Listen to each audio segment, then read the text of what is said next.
continue with a few more things that I think are very, very important. So we have this diagram in mind, right? So the key here really is, the sort of like the sequence of the brain, right? And what it generates based on what, right? So the highlight is probably the emotions. Okay, so this is present in just about anything, right? PTSD, addictions, you name it, right? And emotions are actually generated by triggers, okay? Past events, what we learned in the past, and sense of injustice, all that kind of good stuff. All triggers are protective, persistent, and global. Okay, so there's no dark side inside of us. So if I have emotions of jealousy, hatred, right, regrets, or anything like that, right, it's because I'm trying to protect myself. So all the triggers are protective, right? And because of this, we are not stabbing ourselves, criticizing ourselves, thinking I'm no good, I've done these things wrong, and stuff like that, okay? So to me, this is really a key thing, okay? So this whole journey, if we have this framework and we have all these guiding principles and we're heading somewhere, right? It is a journey of self-love. This is not a journey of self-improvement, but self-love. Because otherwise we'll always feel we're not good enough, which is part of the triggers already. So we're actually reinforcing all these things, right? We're adding more controls and stuff like that. So this is essentially the framework, and this is my guiding principle. Okay? This is all I do from a clinical and from a personal standpoint. This is what I use as a feedback loop to, if I feel there's something I'm not comfortable with, right, this is where I go to. Right? So based on that diagram, there are a few things that I really want to stress. Okay? So the first thing I want to stress is release versus transformation. Okay. So too many times we're trying to release, the things that we feel, either physically or emotionally. Okay? People go to the gym and basically work themselves to exhaustion. Then they can go home and sleep. And they have to do that on a daily basis. Why? Because they're releasing, that conflicting energy they're feeling. Or there's a lot of spinning in the head. Somehow that makes them feel quieter and calmer and everything else. Okay. For example, one of my patient of addiction, he said, "I need to run. Okay. Every time I run, I am calmer. This anxiety of mine, which drives him to addiction, right, and couldn't help himself. Somehow, if he runs, he's fine. Okay, so then we start to say, okay, what does running really do for you? Okay, so when we run, we have the sense of moving and all that kind of good stuff. Also, when we run, the gallbladder channel and the UB channel actually, if we run consciously, everything goes down to the toe. Okay, so this actually emptying or releasing the energy that's trapped in the head to go somewhere else, right?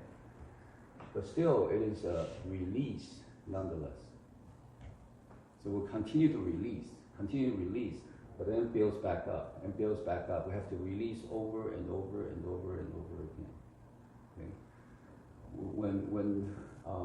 Why? Because we haven't transformed all these triggers and all the things that we truly need to address. We're still resenting our parents. We still think the world is not safe. We still cannot trust people. Those are the real triggers which are trying to protect us, but continue to generate these things that we need to release. Okay? So to me, in the clinic, we don't do release. Okay? Release doesn't make sense. Release is like there's a bucket of water, we go and empty it, but the roof is still leaking. Right? It makes absolutely no sense. Right? The so-called the liver qi stagnation protocol that we learn in school is all about release. Right? There's liver overflow, so you release liver energy, right, by liver 3 or by other formulas. You drain liver, so it's a release. Right? So the goal is to transform so that so there's nothing is gating or blocking liver from, thrivingly going up into the lung channel. Right? So the key is transformation, or getting things through. Right? Remove blockage, however you want to call this, but it's not release. Release doesn't make sense.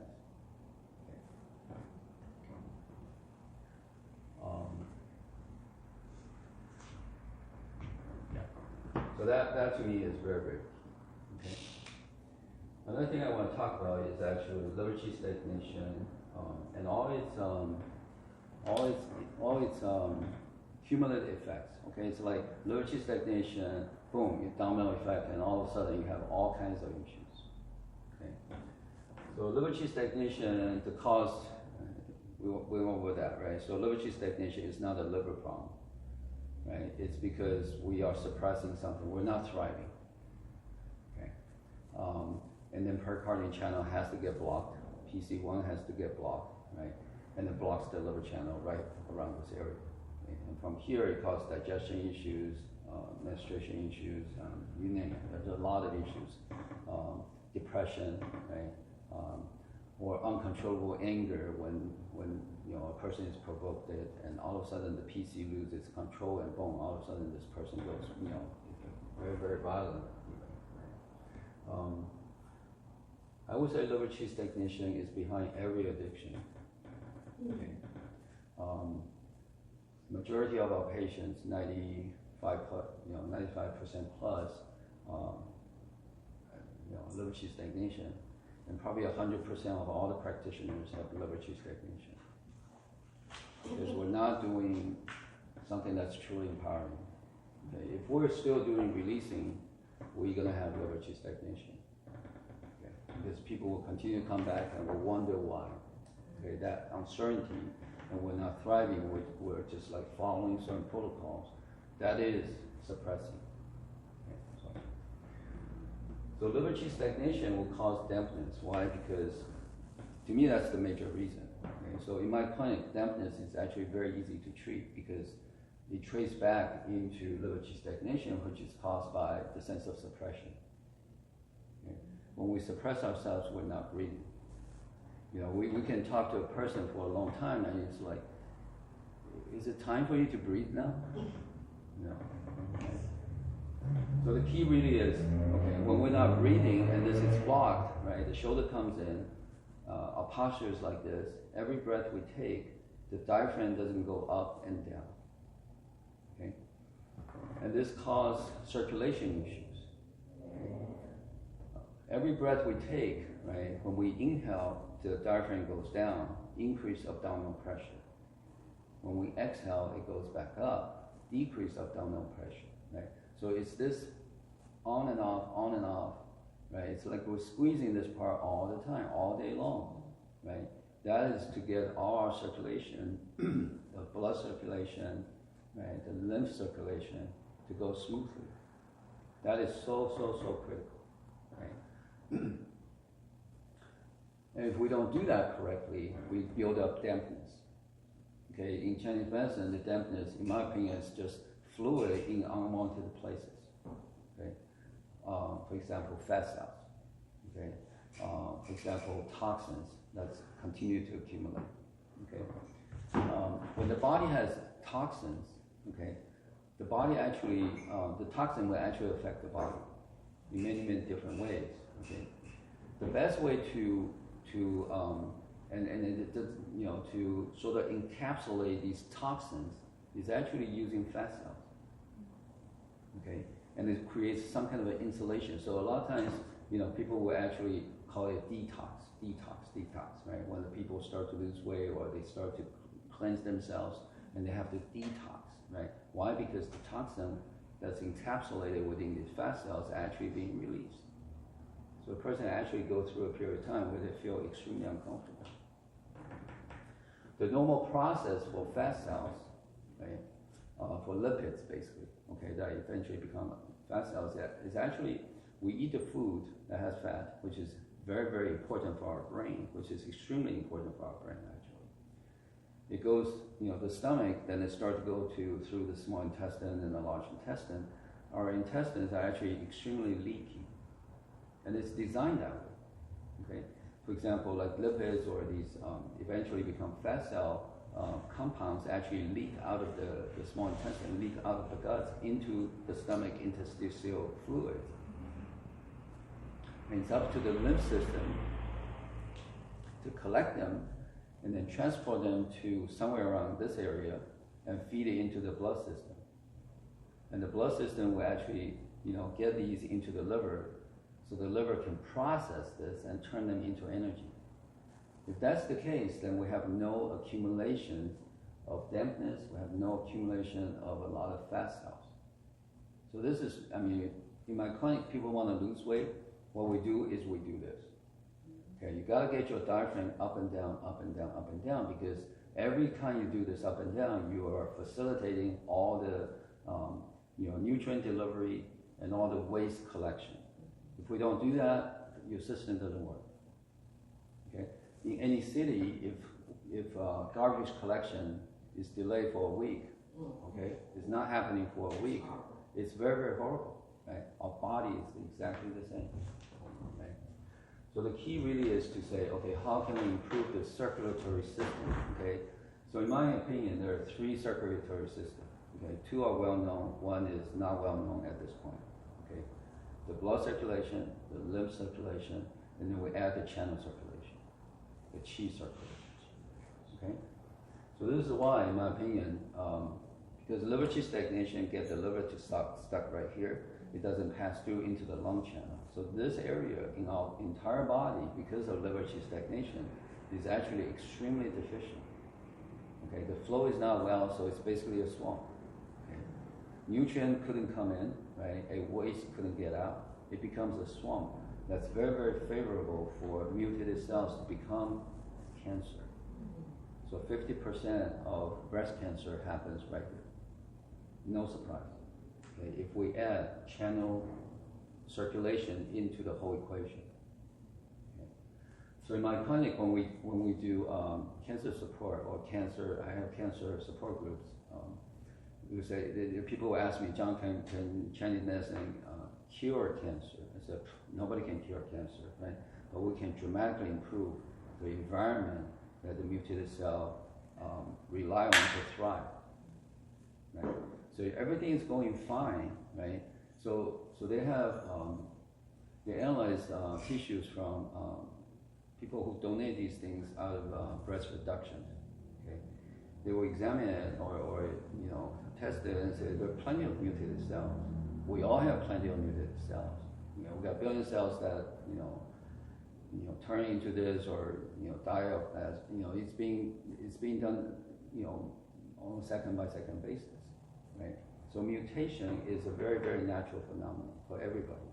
So the key really is to how can we improve that environment. Okay. And because of liver qi stagnation, okay, and because of this pain here, that's physical pain, the shoulder is going to come in, okay, the body is going to start to lean in the front, it's going to add pressure to the knee, okay, add pressure to the neck and the shoulder. So this is what we see most in the clinic, right? People come in and say shoulder pain, knee pain, and pain everywhere, right? When the knees start to be painful, it's actually fairly, but it's to me, honestly, the only reason I talk about this, it's all reversible. Okay? When we start to get our posture back, right? When we start to feel I have a purpose, I connect to loving kindness, so the yin channel and du channels are back on. Right, we start to thrive again. Right, all these things, begin to improve. That's what I mean by transformation. This is not a release. Right, this is truly understand and love and honor our life. Okay, yeah. So let me go into trauma a little. Okay, so this is liver qi stagnation.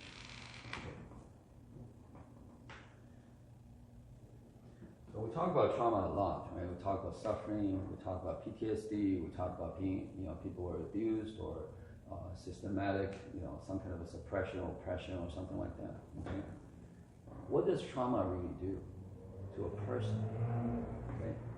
So from this diagram, in my opinion, trauma really does add triggers. And this trigger doesn't have to be a personal experience. It can be learned from, the society. It can be learned from a march, right? It can be learned from parents. It can be learned from friends. So this can be generational. Okay, after 3 generations or 4 generations or 10 generations, this person has absolutely no experience of, that trigger, but that person can have that trigger. It will continue to pass down generation after generation. Okay, and cause a lot more emotions and cause a lot of suffering. Okay, so to me, the real impact of trauma is installing these triggers, which are protective, persistent, and global, which are extremely useful at the time of trauma to prevent further injury or further damage or further abuse of that trauma. And it also affects our, what we call knowledge or perspective, okay? Perspective of the world. Right? The world is not safe. People cannot be trusted. Things like that. Okay? To me, that's the real impact of trauma. For example, if my mom left me when I was 9 years old, okay, I have a sense of abandonment. Okay, I have a sense of helplessness. Right, I will install a trigger. The next time somebody comes close to me and want to share, as if this person care and love, and I will have, this trigger will actually get fired up. I will have triggers that I want people to care and love me, but I will also have triggers that I'm totally against this, because I have the experience of abandonment from somebody who I feel, is very, very close to me, and all of a sudden this person disappeared. And I actually have patients like that. Okay? And he suppresses so much, goes into addiction, and all these are in the subconscious. Okay? This person is fully aware, I don't want to have these addictive behaviors because they wreck my life, they wreck my family life, it wreck my 4 kids' life. And from the conscious level, he knows exactly the impact of all his behaviors. Right? He has no power to change it, because these triggers in the subconscious are extremely, extremely powerful. Okay? So most of our actions, honestly, are not conscious. Okay? Most of our actions are not conscious. I wish we can introduce ourselves to say, my name is John, right? And here are all my triggers. Okay? Then very few things are personal, because we treat or we see this world, once we build up this internal thing, right, for a number of years, we're actually in harmony. For example, if I don't trust anybody, and that's my behavior, I'm actually, if my perspective and my triggers match, if they are in to me, that's what harmony means. There's no conflict. That means it's harmony, right? So I can hate the world, and inside I have all the hate triggers. I'm actually in perfect harmony. And my heart is shut down, so I can't even feel my heart. I'm in perfect harmony, right? So it's very, very interesting when we change our perspective to say, you know what? I'm going to change, okay? Yes, my parents treat me with conditional love or abuse. But you know what? From this point on, I'm going to connect to loving kindness, connect to their heart of gold. I'm going to choose to love them unconditionally. This is what I'm going to do from this point on. Okay? I dramatically change how I see things, how I connect to my parents. But these triggers going to scream and yell. It's like, what are you doing? Okay? My anxiety level will actually rise dramatically for a period of time. Okay? This is why people who are very, very anxious, when they take, for example, CBD or cannabis, right, or some kind of a drug to really sedate them, and they can sleep through the night, for 1 night, 2 nights, 3 nights, and they couldn't sleep at all. They start to have panic attacks. Because the entire body, the entire trigger system, the entire channel system is screaming and yelling. It's like, what are you doing? Life is not safe. Okay?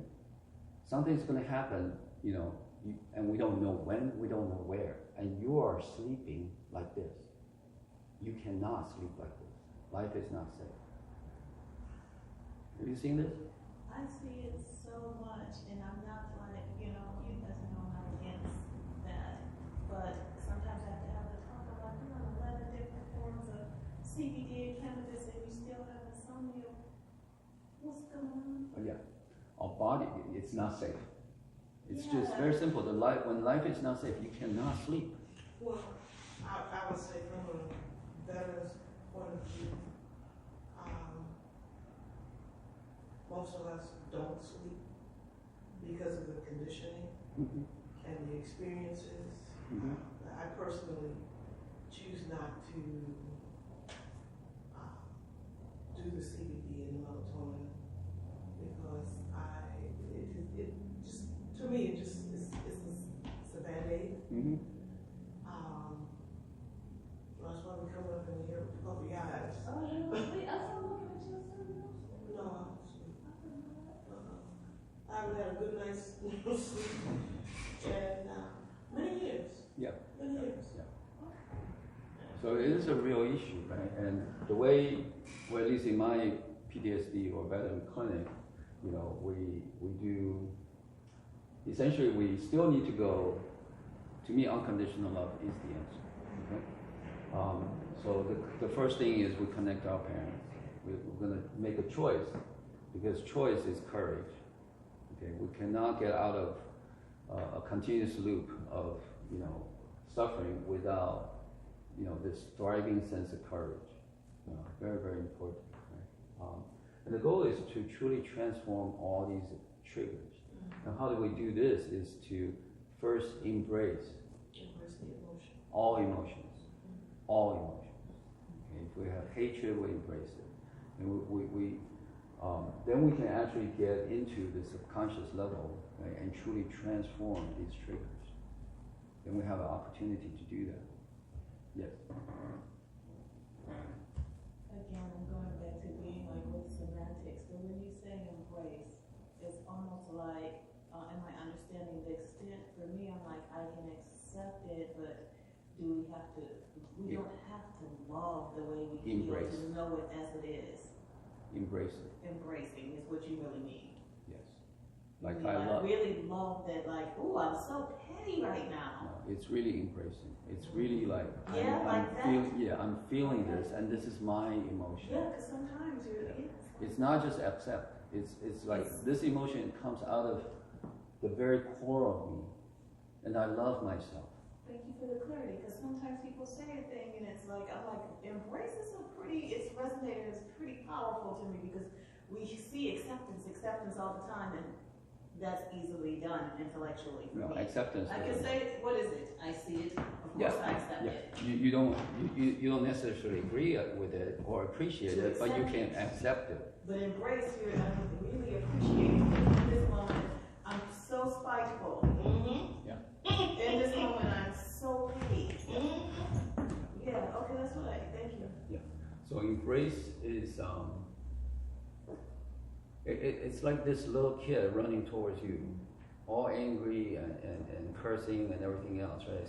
Crying, and what do? You can say, stop. No, you say, come here, baby. Right? Or you embrace this Do you need a hug? Exactly. You embrace. So there are two ways to it. Yeah. You see parents like, stop this, okay? Right? Stop this tantrum or whatever, right? Or you embrace it. What we've been doing most of the time, because we learn emotions they're positive and negatives, right? So when the negative emotions show up, we say, shut up. That's what we do, right? And guess what? So all these triggers are like the most loyal dogs, protectors. Okay? When they start to barking, right, and we say shut up, right? They're gonna get vicious. They get upset. They get very, very upset. They get vicious, and not because they hate us, it's because they want to protect us. They say your boundaries being impacted, right? Pay attention to this. Pay attention to this, right? So the way we're going to do this is to say, oh, the ear perked up, right? It started to go, start to growl a little bit, right? Even start to bark. we're gonna get up, right?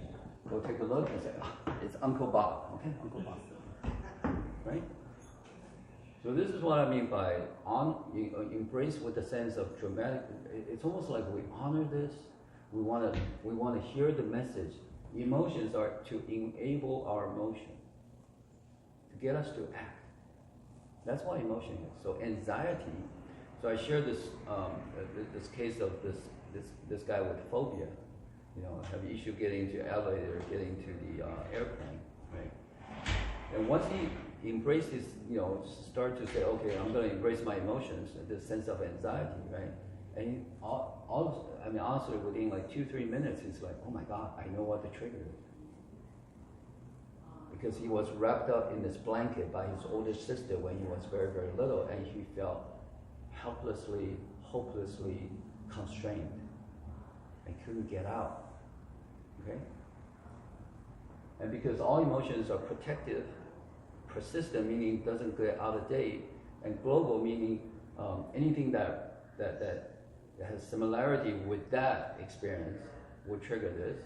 Elevator, you go in there, you're being constrained, right? And you cannot get out anytime you want, right?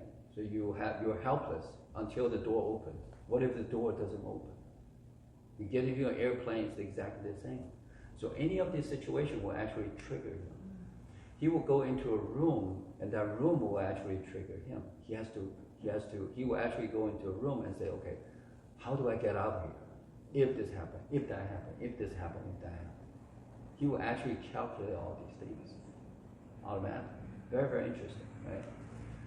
So then we can talk about the gifts of trauma, or the gifts of all these events, okay? So because of that, he has anxiety, right? He's very, very anxious, right? He has all these phobia, which he really didn't like.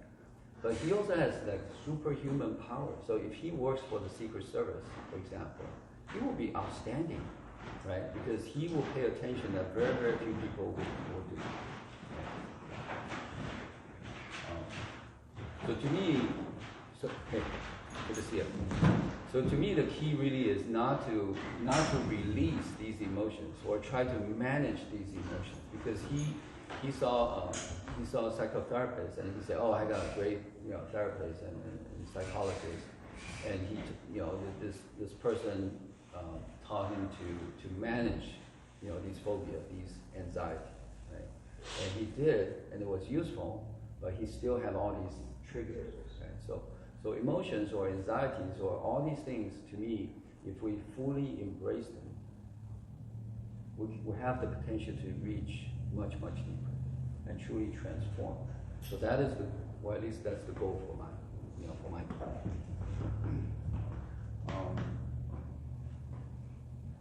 So John, I have a Yes, question. yes, When an emotion comes up, yes.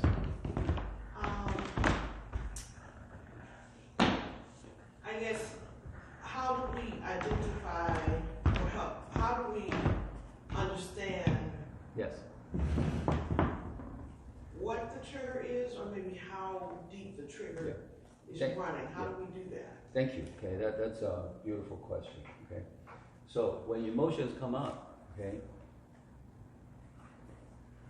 have a notebook, have a pen, okay, and just write it, unbiased, as if we're the most unbiased reporter in the world. This is what I'm feeling right now, okay, and today is this date, okay, 2024, okay, 10/11/2024. It's sunny outside. It's 9:50 a.m. So we just report, okay. This is what I'm wearing. This is how I'm feeling right now, and I think it's because this or that. Okay, somebody says something to me, and this is what this person said. Okay, or I hear something and I feel fearful, or something like that. Okay, so it's unbiased reporting. Okay, too often what we do is we feel the emotion, we'll automatically jump to judgment. Okay, we hear the noise outside, we feel irritated, automatically the city just doesn't know what to do. Okay? It's been 6 months. It's been 6 months. Okay? Then we're not getting to the triggers. We're being irritated by this noise, right? And we lose focus on what we're doing. And we say, you know, it's freaking silly, right? We're not doing anything empowering at all, right? We miss the opportunity to get into our trigger. When we get annoyed, we find something to blame. Instead of saying, why did I just get annoyed, right? This is PTSD. This shows up in PTSD all the time, right? They get anything triggered. They feel some emotion, for example, resentment, automatically they go back to some kind of a judgment. So they continue this loop, right? So any stimulus comes in, goes into the reptilian brain, goes into the limbic brain, triggers some kind of emotion, automatically goes to the left brain, generate judgment, alter their channels, reinforce that judgment even more. If this person is righteous, it becomes even more righteous, right? And alter the body, right? Affect the body, affect the thought. And then pretty soon, the traumatic event has long gone, right? 20, 30 years later, right? The body and the thought will automatically continue this infinite loop. This is the power, and I'm so grateful you asked that. This is the power of trauma. Okay? Trauma get us to get stuck in this infinite loop, right? So this infinite loop, based on this functional diagram, needs two components, right? You need something that happened already, right, that generates these triggers, that install these triggers, right, and affect our perspective, right?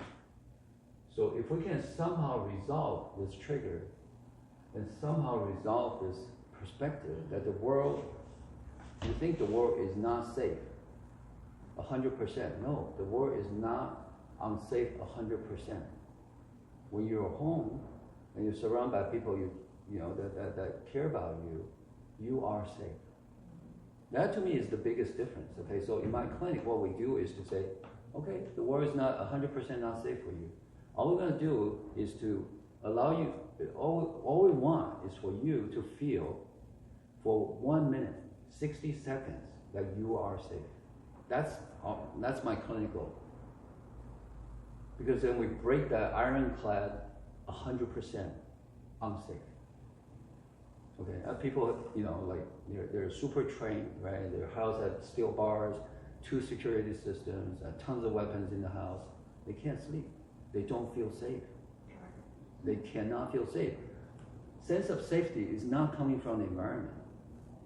Sense of safety is from inside. They will never ever feel safe unless all these things are addressed, right?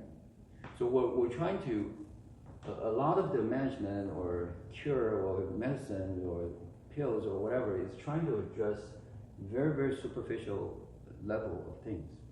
If we do get a person who doesn't feel safe to sleep soundly for 3 nights, this person is almost guaranteed to have a panic attack. Okay? Because if internally I don't feel safe, prospectively and trigger-wise, and I'm sleeping soundly through the night, okay, all my subconscious is gonna say, what the heck are you doing? Okay? Because survival is number one. It's gonna up all my stress hormone, right? Up everything it can throw at me, right? And I'm gonna go through the roof. My anxiety is gonna go through the roof. Yes. I remember after you treated me one time, it was wonderful. I probably came home blabbing to everybody, oh, my son, everything. And it was interesting how you said remain curious. I wasn't writing it, but I told it to you. I was stupid enough to say, I said, John, I saw you today, and I was like, here come John. I said it to you, and you said, yeah, like basically, I can't remember verbatim because it was so years ago, but you were like, I was expecting that, like you would be like resistant. Like I got irritable. When I got irritable, I knew there was no reason to be irritable, and I said, there's your little friend. Why do you feel like you don't want to go today? Why do you feel like?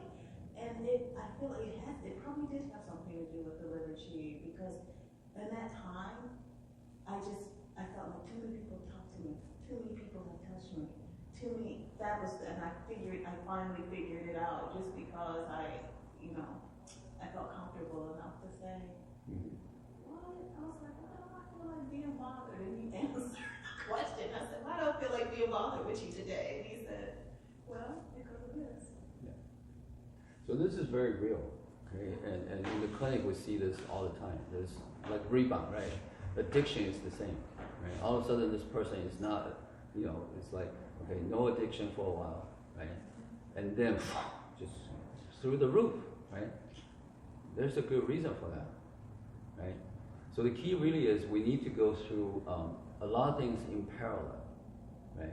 We can't just focus on the physical, right? Put this person in a program and say, okay, in this nice program, have no access to your addictive stuff, right? Because that's just on the physical level, right? We cannot just go through the emotional level, like emotional release, for example. So to me, it's like all these things needs to run in parallel. This is a complete system that changed our channel, right? Now, ultimately, it's about self-love, right? It's truly about loving oneself so deeply that you don't need all these things, right?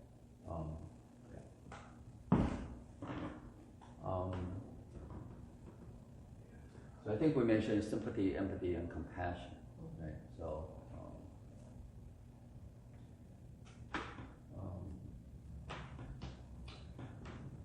I want to touch up on the liver chi stagnation, okay, one more time. Okay. Well, let me go through this one more time, if you guys don't mind, okay? Because I think this is very important. Okay, so to me, there's a significant difference between release and transform. Okay, so most of us do emotional release, which never transform what's inside. The trigger remains.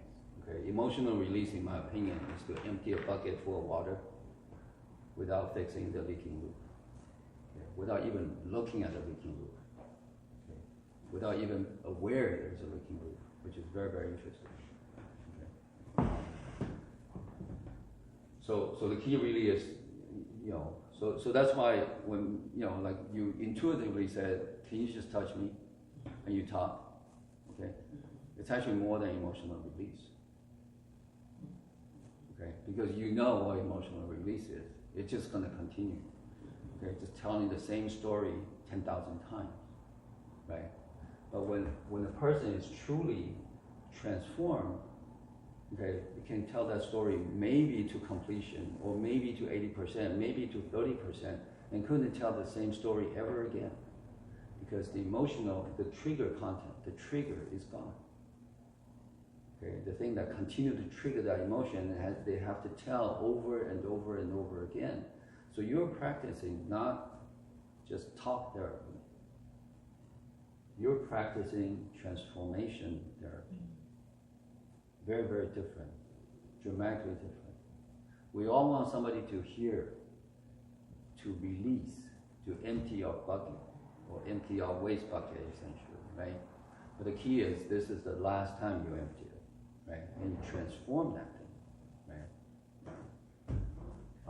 And liver chi stagnation, okay? Liver chi stagnation is not a liver problem, okay?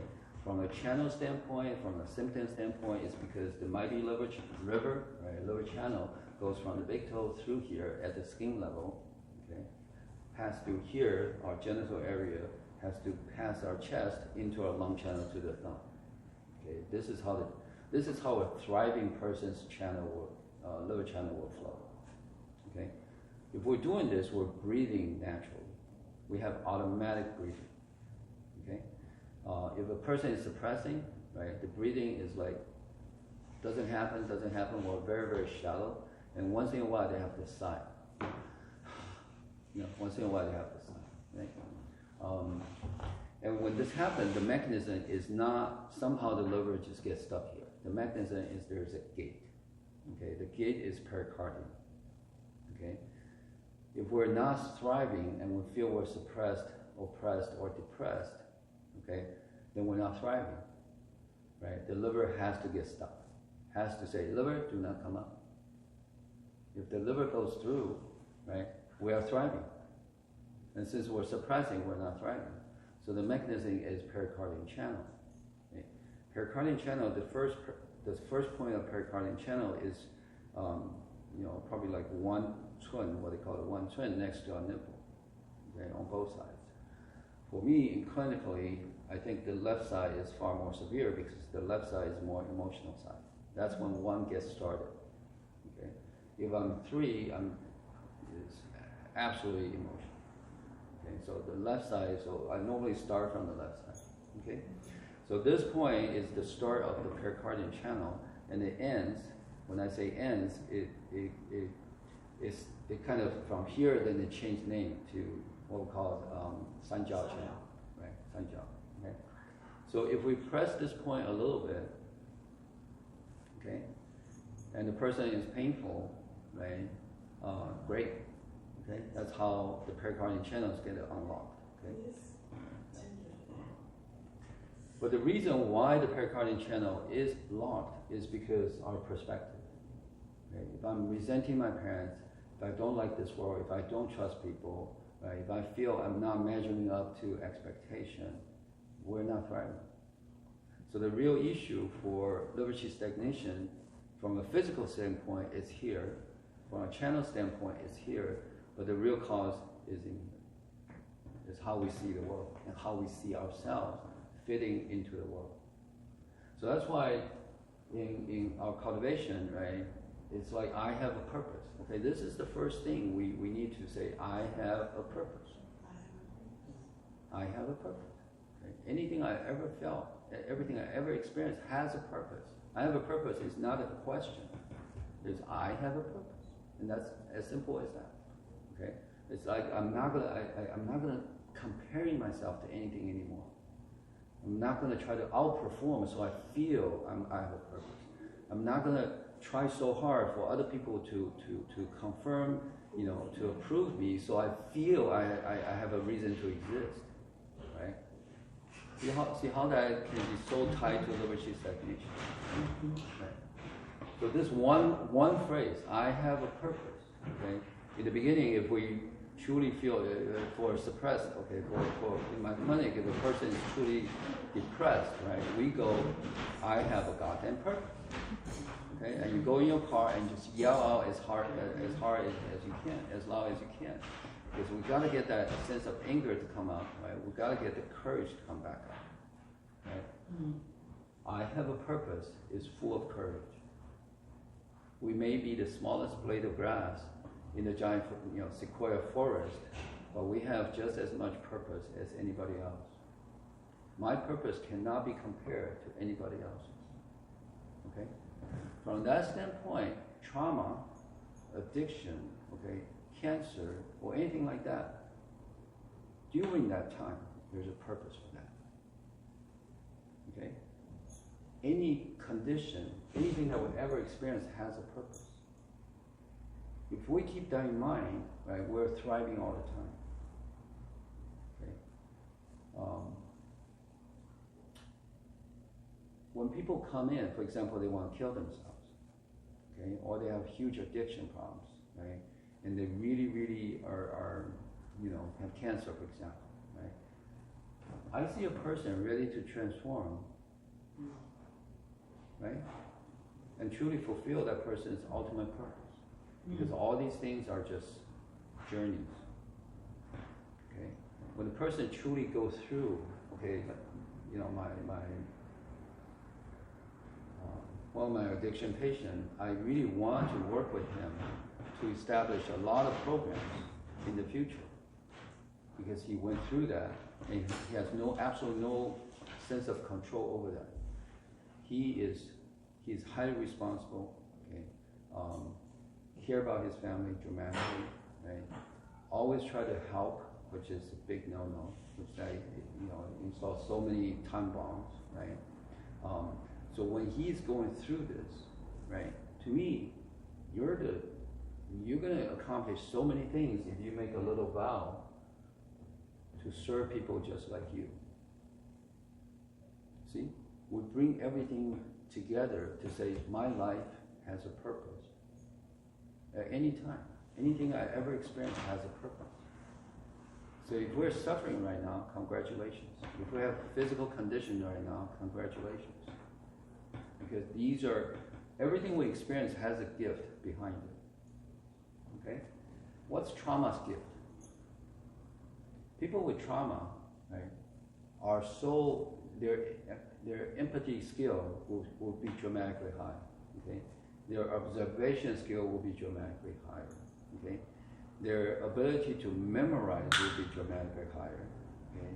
Their attention to detail, there's so much, to me, it's like superhuman. Okay?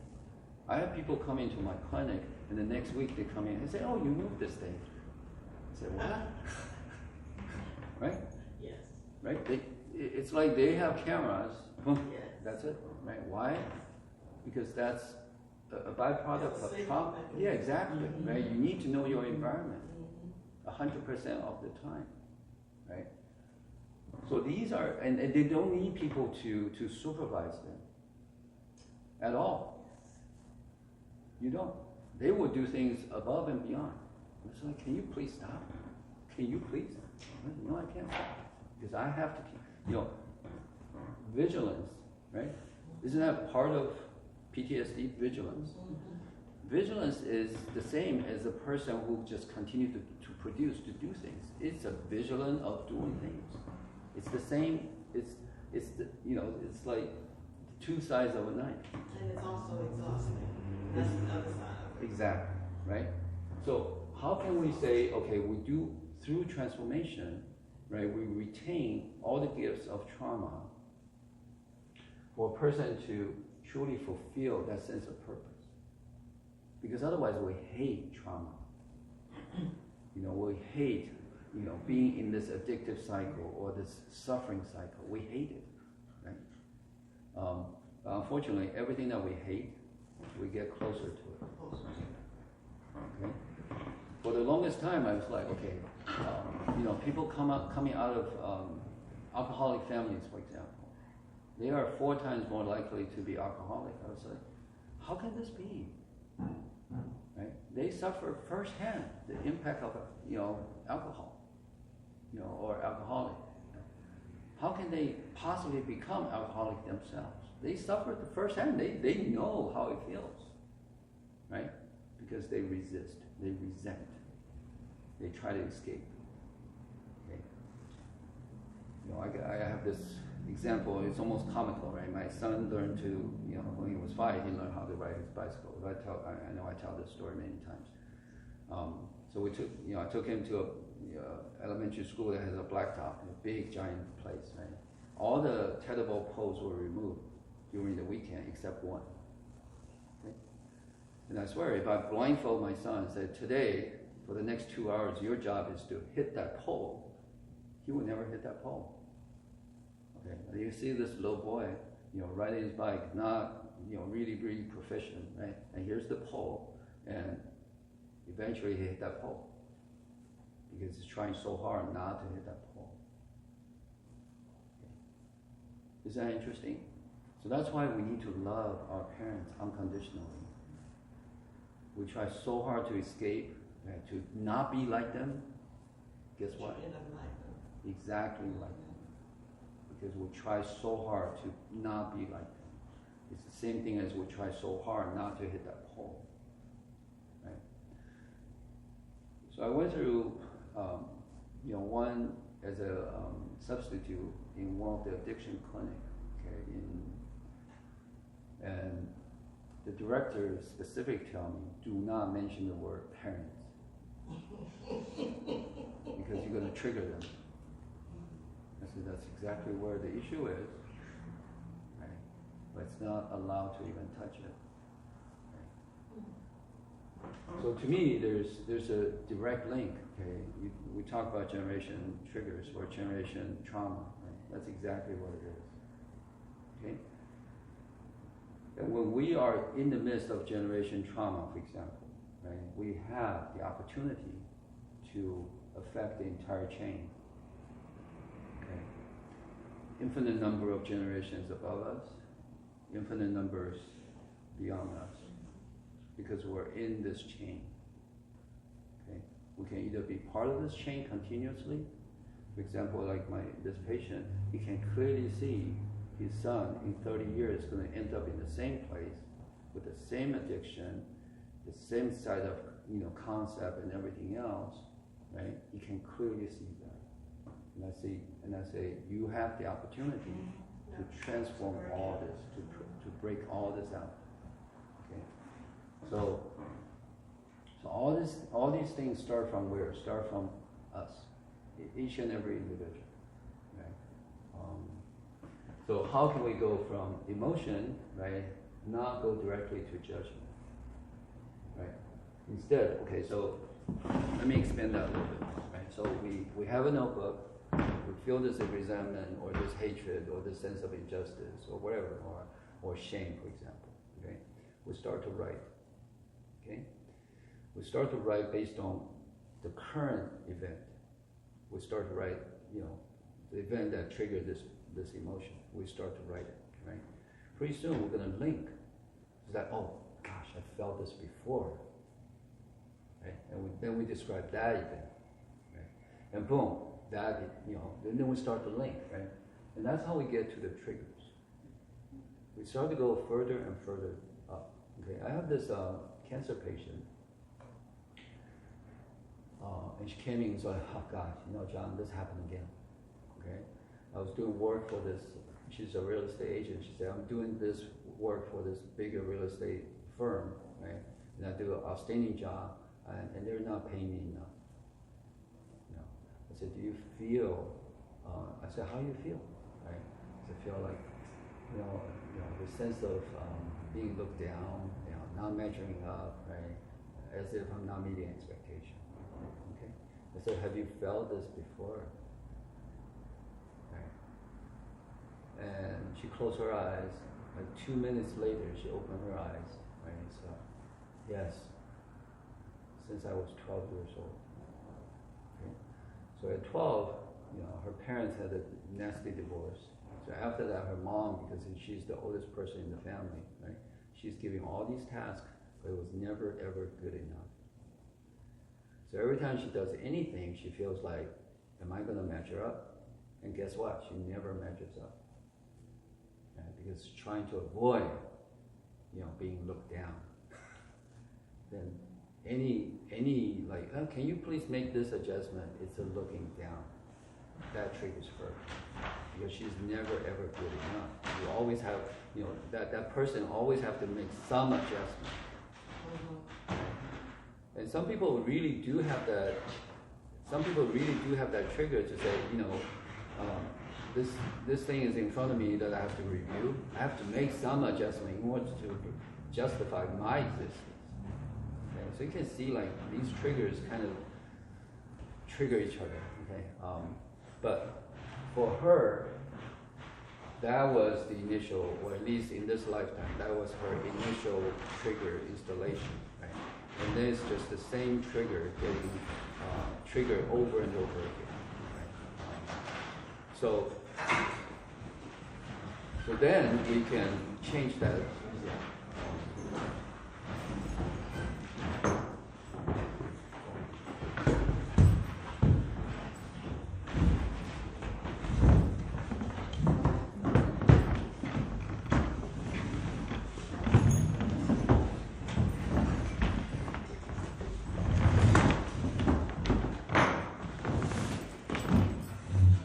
Good to see you. It's good to see you.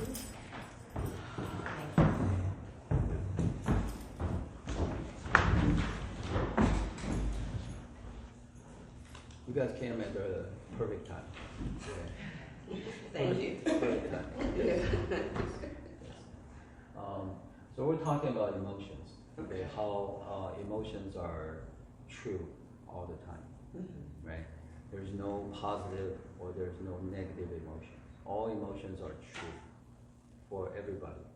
Okay, why? Because emotions are generated based on the triggers that were installed. Okay, either in this lifetime or, in my opinion, lifetimes after lifetimes. And the goal is for us to transform those triggers. Okay, So a lot of times we talk about emotional release, emotional release, emotional release. Okay, in my opinion, emotional release is like here's a bucket full of water and we'll go empty it. Okay, but we never look at there's a leak in the roof ever. To me, that's emotional release. Okay, we never truly address what's causing all these buckets of water in the first place, right? So we put the bucket back, and I'm just like, oh my gosh, how come it's full again, right? And it goes like, oh, this is really weird, right? Then we repeat this over and over and over again, right? Then we try to get help. It's like, I don't understand this, right? So we go to people with PhD degrees, and they say, oh, you got to take this pill, so this water will go away. There is still this water, right? Why? Because the trigger is never resolved. So to me, all emotions are to be not just managed or handled or avoided or suppressed. Right? Emotions are to be, all emotions are to be embraced with tremendous sense of tenderness and love. Okay. However you can embrace so fully, that's how you want to do it. Right? Embrace our hatred, for example. Embrace our sense of injustice. Truly embrace it without bias, without judgment, without the reason why I'm feeling this way. It's because of that, it's because this, it's for this. Okay, we just have an example like, okay, we hear this right? For 4 straight months, for example, right? And we get annoyed, right? Then we can make a judgment, this city is just horrible. Okay? The city doesn't know what it's doing, right? We're not doing anybody. That's the sunny side.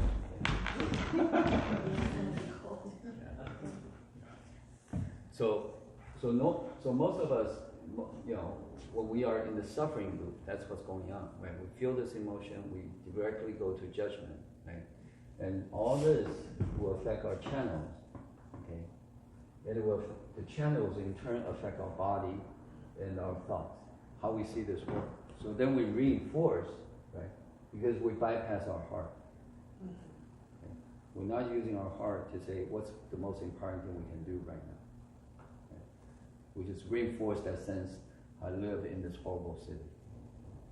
We're so inefficient, so this and so that. But we're still living this. Right?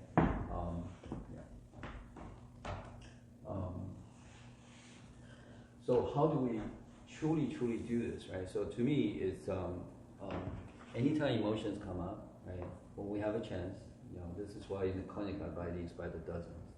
Okay, has a notebook, has a pen, has a loop, so you have everything you need. Okay, and it's small enough for people to carry everywhere. And then we write it. Okay, this is how I'm feeling right now. Today is this day. The weather is this. I'm wearing this, and this person said this to me, or I hear this noise, or I perceive this. Right? So this entire system, this is my framework, right? This is eye, ear, nose, tongue, and our body. So external stimulus comes in. This is how we feel. This is how we perceive the external world. Right? Something comes in, goes through our reptilian brain, which is our reflex brain. Right? Based on reflex can be either born, right? Which if something comes in, my eyes come. Okay, I cannot control it. Right? Or it can be learned, right? For example, dancing or martial art or something. Okay. And reptilian brain is going to, based on these reflex, generate commands. Okay. The commands are very, very primitive. Okay. If I'm driving, at a certain speed, I'm going to hit this tree. My reptilian brain is most likely going to say, okay, raise both of your hands, protect your face, right? It's in the form of commands. Just do this, right? If I couldn't do it because it's so primitive, because of whatever reason I couldn't do it, these commands are pending in my system. They don't go away. Okay, any command that's issued has to be executed at some point. So if I didn't execute it at that point of impact and my face actually go through the windshield, right, these two arms will never be right until I, until I executed these pending reptilian brain commands.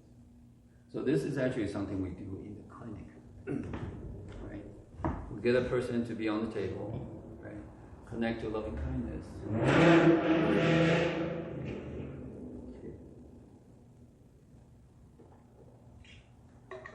Connect to loving kindness, and then start to reenact that event. Okay.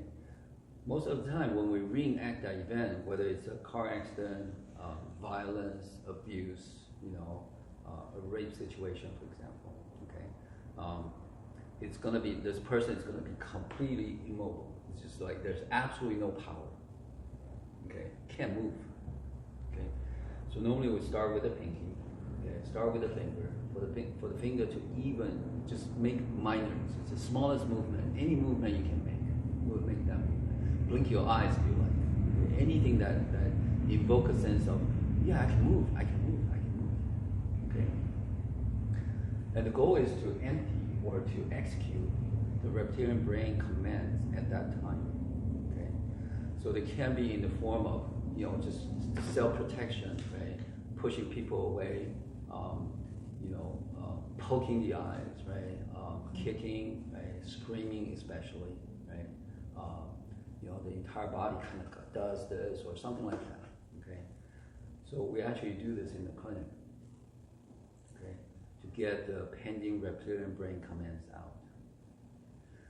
If we don't, what we will feel if we just hold a person's hand, for example, you will feel this rigidity. Right? You will feel there's certain parts of the body that's just very, very rigid and protective. Or the body want to do something. Or this person, when it sleeps, there's certain parts of the body just want to do something, just want to move. Okay? On the table, if a person starts to feel comfortable, you will start to feel this jerking motions. Okay? All these, very likely, are pending reptilian brain commands. Interesting, right? You see this in clinics, right? Mm-hmm. You see, maybe we have that experience ourselves. Okay, when we get, for example, with my dad when I'm 3, right, is yelling at me, and all I want to do is say, "Can you just stop? It's so noisy," right? That itself can be a pending reptilian brain command. So now, every time we hear da da da da da da da da. Okay? It's like my dad is yelling at me again.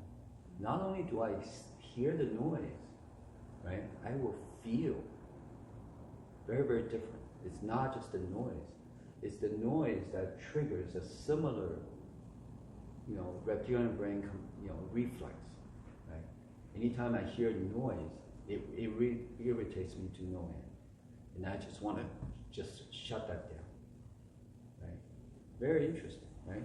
So this has become very, very important in the clinic, okay? Especially for people who do manual work, okay? You can feel a person and just feel that sense of rigidity and resistance and protection, right? And what we do is we continue to hold, okay? We continue to be mindful of my stability, my peace, my balance, right?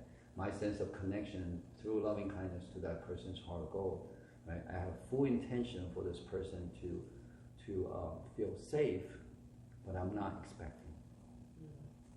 I'm not forcing. Yeah. In a clinic, people volunteer or students come in, they will actually say, relax. I say, if that works, there's no trouble in this world. Okay? Relax would never work because it's not, the protection is in the subconscious. Okay? The person knows, I'm very relaxed. Okay?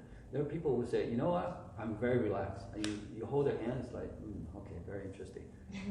Everyone's definition of relaxation is very, very different. Okay? So in the clinic, the goal is to hold a person, okay, to the degree that when you remove, this just drops. When you remove and it's still here, this person is still anticipating, expecting, and trying to meet expectation of this hold. So let me help you. You want to be like this? Oh, I can do this. Okay? And if you're doing this, okay, When it goes down, it will actually goes up by itself Yeah. because it's expecting. Okay, it's trying to match your rhythm. So in the clinic, when we hold, we just hold. We don't do anything, right? Eventually, the body going to say, again, what we're doing is to provide a stimulus to the body, right? To say, I'm holding you. And the body is like, what's going on? What's the expectation?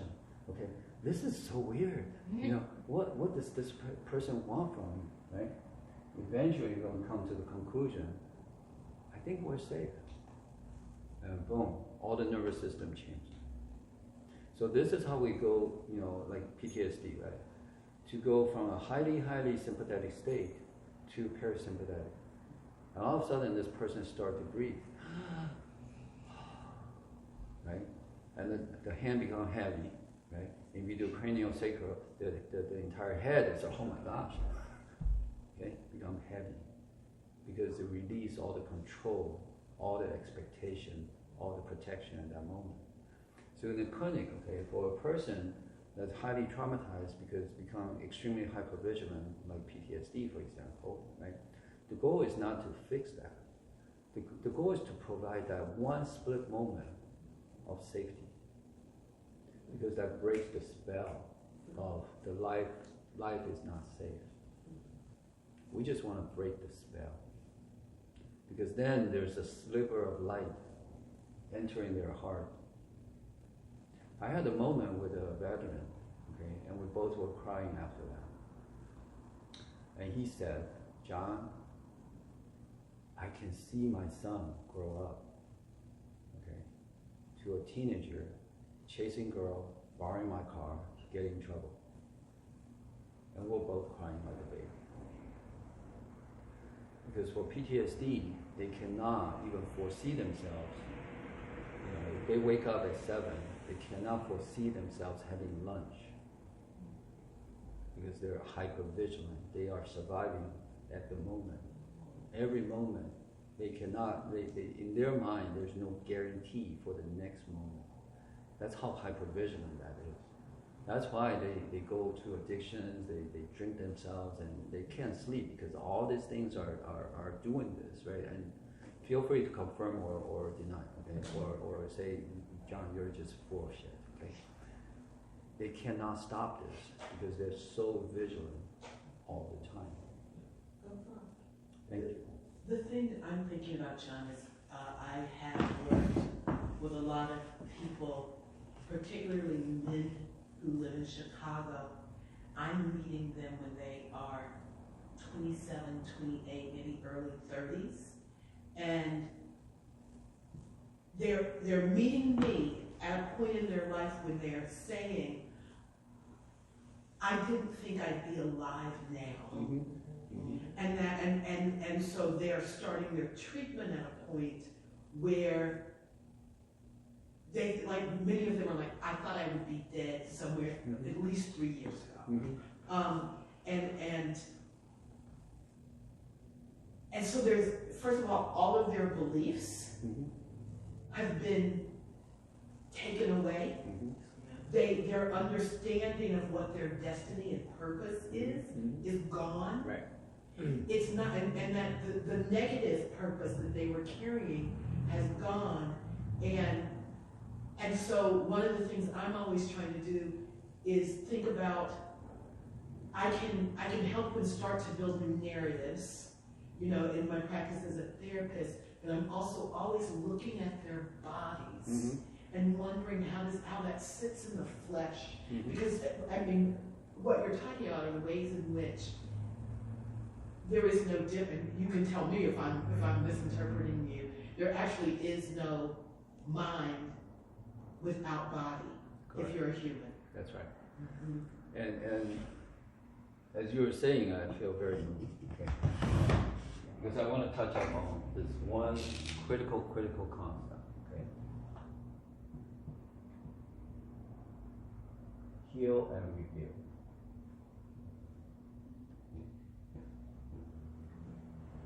So the men you're treating, right, they're there to heal something that's very, very broken.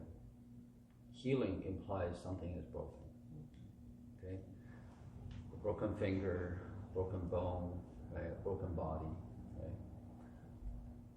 But the heart can never be broken. So a lot of times we put the heart in the wrong category. We try to heal a broken heart. Our heart can never be broken. The heart is always, always, always golden, forever and ever. The heart, the golden heart is to be revealed. See, now we're changing direction dramatically, okay? And that to me is the whole point of transformation. The whole point of transformation is not to heal, is to transform and to reveal that our heart is still golden. Now, how do we do that? Okay? You just mentioned all the key words, okay? Right? They don't have a sense of purpose, right? Their sense of direction is gone, right? And I will add one more, is they feel they have no choice, right? They have no choice. They're born this way, they're born into the society this way, they're born into this family this way, they're born into the system this way, and da da da da. What choice do I have? Right? When my kids were young, I would look at them and it's like, why are you my kids? Yeah, it shows you. Right? That's for sure. And when they grow older, when they grow older, they were asking the questions, why are you my parents? Okay? These questions cannot be answered, but there's a lot of wisdom in here. Okay? We all have parents. If we have any resistance towards our parents, any resentment towards our parents, anything makes us feel like we need to get away, right? We need to escape, we need to block them out, we need to forgive or forget them, guess what? We're in trouble. However, it's because of all these resentment that gives us a perfect chance to transform, to reestablish the sense of purpose, right? The sense of choice, the sense of direction, and to reveal our heart of gold, because we all have parents. Okay, so in my clinic, this is what we do. Okay, as opposed to the addiction clinic, the director said, do not ever mention the word parents to people in addiction. Right? We say, this is exactly what we're going to do. Since people tell me, that's right, right? So what we do is very, very simple, okay? I have a purpose in my heart, okay? Because we always compare. This society tells us, you have a purpose because you're contributing, or you're this, or you're that, or you're this, or you're that, okay? And people go on this path are going to be successful. People who are not is going to be fail, right? So we always compare, right? So the concept is this: we may be the smallest blade of grass in a giant sequoia forest, but we have as much purpose as anybody else. Purpose is not to be compared. Okay. So this one very, very simple phrase: I have a purpose, and that's it. If I'm a drug addict and I say, I have a purpose, I start to align my past, my past experience with something that's my purpose. Otherwise, addiction is a waste of time, right? Waste of a person's life, waste of everything. But in my opinion, right, I will be happy, I will be honored to work with people with addiction. Because if they have gone through this, right, and they say, you know what, John, I have first-hand experience. I know my internal struggle. And when I reveal I still have a heart of gold, honestly, that's why we have addiction, is our heart is broken. Okay, there's tremendous to me, addiction is self-medication, right?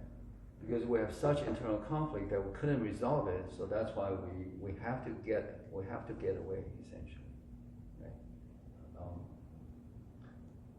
So if we make this little vow to say, you know what, I'm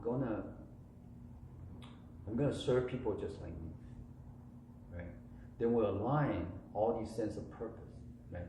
Then addiction, right? Cancer, PTSD, all that stuff that we really, really don't want, we want so hard to avoid, like that pole has a purpose now. You know what that, it's almost like my son is just comical, right? But he is so focused, right?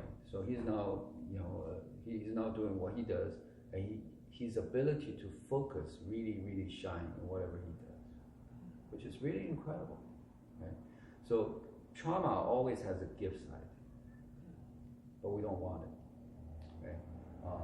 But when we fully embrace, the trauma essentially caused the real impact of trauma is the installation of these triggers and the changing of our perspective, right? And because of this, it changes our body. Okay, you can see people with trauma. Okay, either it's this or like that. Okay, they are not comfortable. Okay, this is to say, I have a broken boundary, don't touch me. This is, I have a broken boundary, try touch me. Okay? Because I really want to mess up somebody.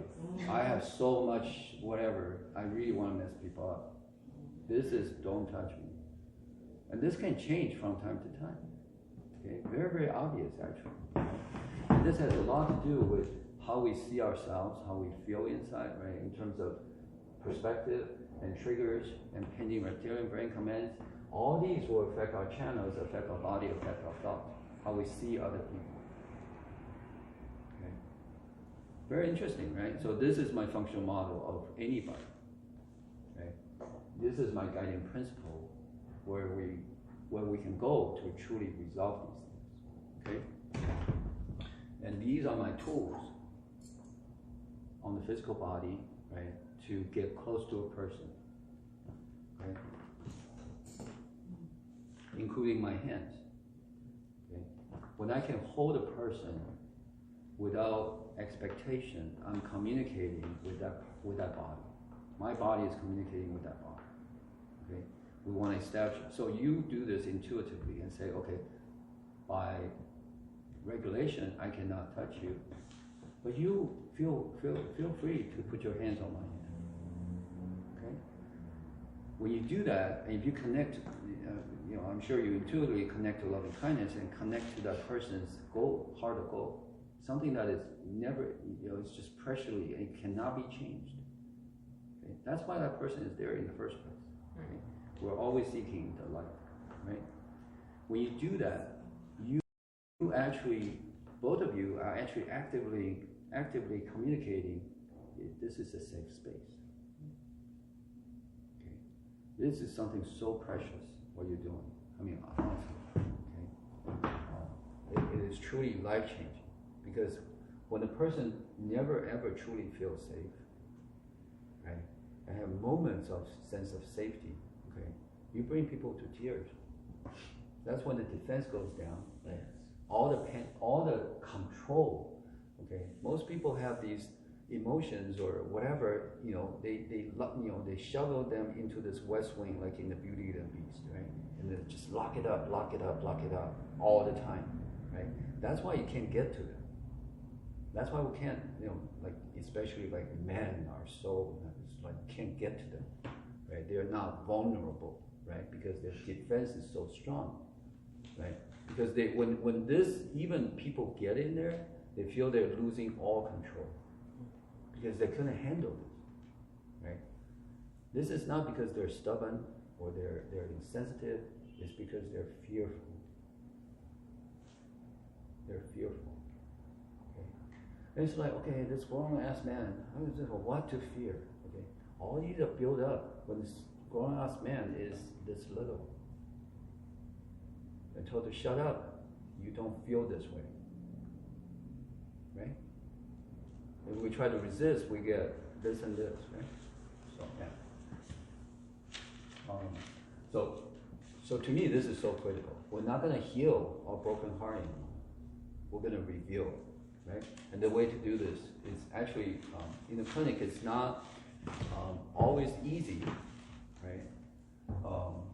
But the result, to me, this is not magic, but the result can be extremely magical. Okay, so this is how we do it, okay? So if a person comes to see me, I'm going to say, okay, what you're going to do is you're going to connect to loving kindness. You have a purpose, you're going to connect to loving kindness. Okay? If this person chronically suppressed himself or herself, we're going to get this person to honor his or her anger. Okay? Because anger is the base for courage. And courage is the base for reestablish our boundary. Okay? So anybody comes in with any issue, in my opinion, the boundary is broken. Okay? Abuse, traumatized, go to war or something like that. The boundary is broken. Right? So in order to restore the boundary, we need courage, we need anger. Anger and fear are the protector of our boundary. Okay? You say, anger and fear? Are you kidding me? Aren't they the worst emotions? No, they're the most, honestly, these are the most primal emotions that anybody has. Okay? Fear is so critical. Right? If I'm well, anyway, so when I'm driving, anger and fear always protects me. Okay? I'm sure anybody who drives has this experience, right? We're maintaining our lane, we're maintaining the boundary. What we're doing is we're maintaining our boundary. That's why there are lines, there's distance, in front and in the back, right? So we have a beautiful boundary, and the car next to us comes in a little bit. Without knowing, we are actually doing this, and then and restore this boundary, either slow down or speed up, right? To restore that boundary. That is anger and fear. Fear is just alertness to say, I am driving and I'm alert, right? I'm aware, right? I'm paying attention to everything around me. And anger is the primary emotion. Emotion is to enable motion. Anger is the primary emotion to say, my boundary is impacted. Okay? And then wait, and then go back, right? Between here, essentially between the reptilian brain to we know, is roughly, there are numbers, varies, okay, between 0.2 seconds to 0.8 seconds. This is why, we do this and we go, oh, I'm an idiot, right? And then we try to educate this idiot, right? Then we go into road rage, right? Then all of a sudden, all the pent up angers and emotions, all the suppressed things, try to come out. Because suppressed emotions needs to come out. It doesn't need a target. Right? It doesn't even need a target. Right? So that's why road rage. So all my PTSD, veterans or patients come in, they all have road rage. Guaranteed. Right? Because they all have suppressed anger. Okay? Very, very strong. Maybe that's why I haven't gotten my car yet. Yeah. So every time they drive, it's like all the cars on the road, right, are potential targets or potential idiots, right? So one way I especially veterans, okay, what I ask them to consider is this, okay? It's like, is your action aligned with your intention? It's like, is your action is aligned with your mission? For soldiers, this actually works really well, especially combat soldiers. Okay? Is your action aligned with your mission? Okay? When you drive, your mission is to go back home safely, or go wherever you want to go safely. And every time you drive home, it's like, you open the door, it's like, honey and kids, guess what? Oh, road rage, right? Yes. And everybody, just scattered because they don't want to hear about it, right? And thankfully, he gets home every time, right? So the key is our action aligned with our intention. And you can apply this to just about everything, right? A dad, right? Because I'm a dad, right? I have a label of dad. I am disciplining my kid, right? Is my action aligned with my intention? Or I bring a stick and I start to hit, and all of a sudden I lose control, and it hits so hard, right?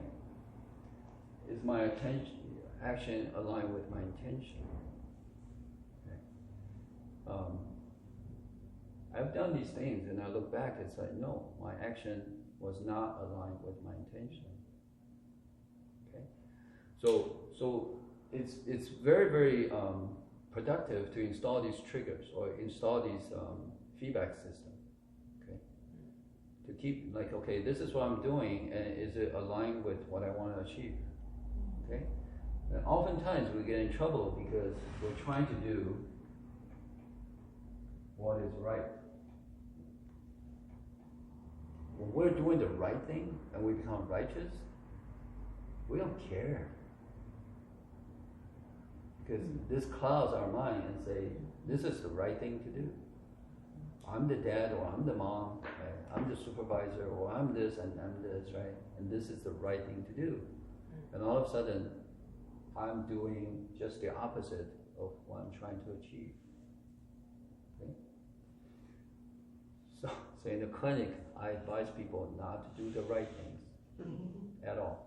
Stop doing the right things. Okay?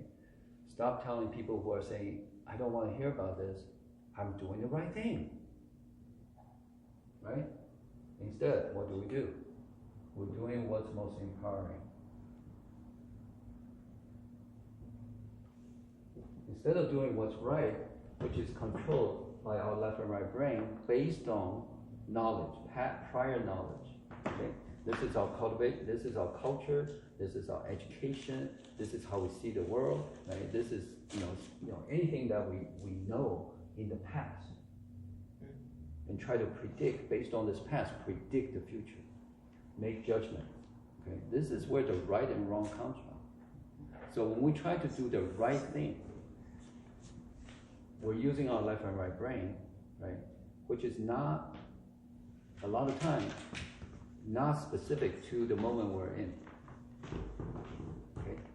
We may be doing the right thing, but it's completely opposite to what we want to achieve. Right? Instead of trying to say, okay, let's get together, right? Let's build this bridge of unconditional love or communication, we're actually pushing that person away. Countries go into war for only one reason. Both are right. Okay? So right often leads to righteousness. Okay? And when we are righteous, channel-wise, the energy that's come up to energize our heart, and when our heart is energized, we are kind, gets stopped right here. Okay? So righteousness actually blocks the channel that goes into the heart, because when we're righteous, the heart is cold. We're not kind, we're unkind. Okay. So in the clinic, we see this very, very often. Okay? And righteousness destroys both sides. Righteousness is not productive. It literally destroys both sides. It's like I am just going to throw myself in this like a bomb. Okay? So righteousness is very, very important. Okay? So in my clinic, what we do is we actually use this channel. I use pain a lot. Okay? So for PTSD, once the defense goes down a little bit, they can start feel pain again. Okay? For PTSD, normally they don't feel pain at all. You can poke them, you can needle them, you can do it. I feel no pain. You cannot make me feel pain, right? But once the defense goes down, because we're holding and they start to feel safe, the defense goes down, they feel pain again, right? There will be dramatic pain around here, right? Because of righteousness. Okay? Oftentimes that's the case.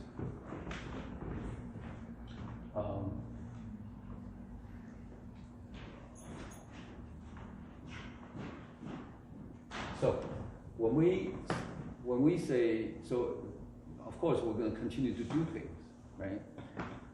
So the thought is not what's the right thing to do, because doing the right thing, to me, has a lot of triggers because of our upbringing. Okay, we go to school, we need to do the right thing. At home, we need to do the right thing. Okay? If somebody say, why are you doing this? I'm doing the right thing. You see, based on this and this, somebody told me to do this, and this is the right thing to do. Even though we completely mess things up. But at least we're doing the right thing. So doing the right thing becomes a protection. Okay? So it's almost like we have a list of, this is why I'm doing this, and I check with these authorities, and this is based on this textbook, and da. Okay? Do we see this in the clinic? You know, Well, it's religious fundamentalism. Exactly. Or in the clinic, it's like, oh, we're doing what's being told, but I'm not seeing any results. But we are doing what's right. Right? So when we ask the questions, what's the right thing to do, the left and right brain will pick this up joyfully, happily, and give us a right answer, which may or may not be empowering.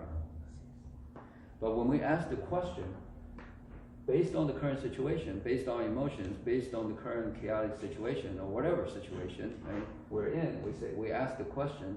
For example, this 20-year-old male come in and feel this way, and act this way, and seems to lose all senses of this and this and this and this, right? What do we do? If we ask the question, what's the most empowering thing to do right now?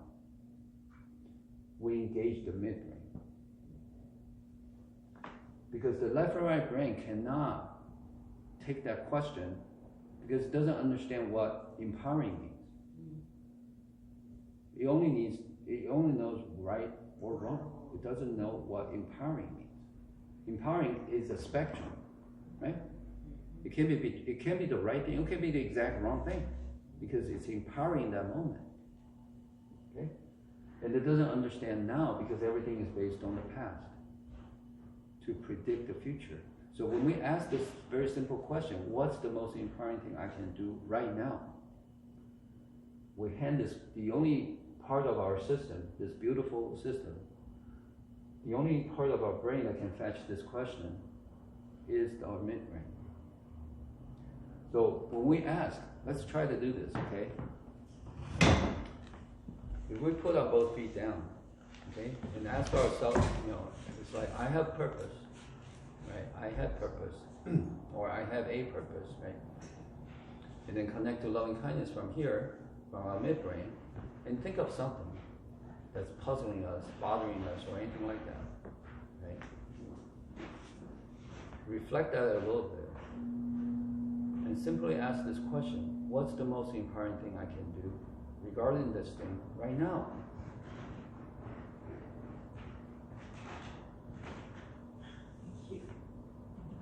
Oh, there's an easier way to do this. Very chilly, Caitlin. Thank you. Versus all the heaters. Yeah, I assumed that there was no way to heat this place. It was so cold. Yeah, we're about to do push-ups to. I think we also have to move our rooms pretty soon. Pretty soon? Okay. Yeah, maybe We at have to 1. move our room to the small room anyway. It's Okay. gonna be much warmer. Let me do this for 2 minutes. Five is good? Okay, let's do 5, okay?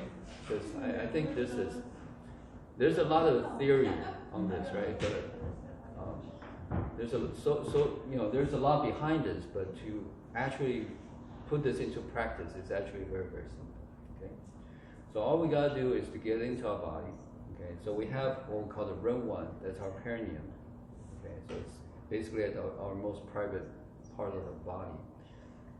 Very, very minutely elevated, okay? It's almost like a thought. It's like, oh, I'm gonna elevate that part of my body ever so slightly, okay? What that does is actually activates our Ren channel and our Du channel. Okay? And in our heart, I have a purpose. Okay? From our third eye, I connect to loving kindness.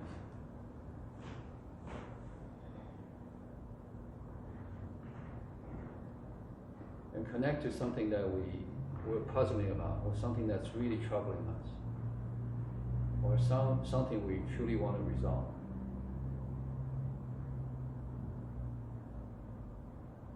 And simply ask the question, what's the most empowering thing I can do right now?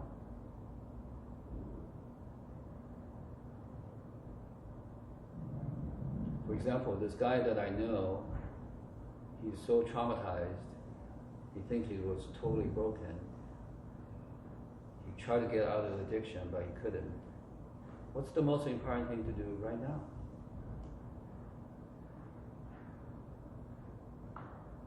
To teach him more, there are a lot of right things to do, but what's the most important thing to do? Just simply ask that question. Okay? When we simply ask that question, the midbrain will actually take that question and start to process it. Our midbrain sits in between our conscious and subconscious. It will actually go into the subconscious, and it will actually, because we're connecting to loving kindness, it will actually connect to this vast wisdom of unconditional love and try to come up with a sense of clarity. So the answer we're going to get will be in the form of clarity, not something that's very, very, that we can substantiate. Okay, just in the form, very simple form of do this. Before we get an answer, don't do anything. That's probably the hardest thing for anybody to do, because we all want to do something right away.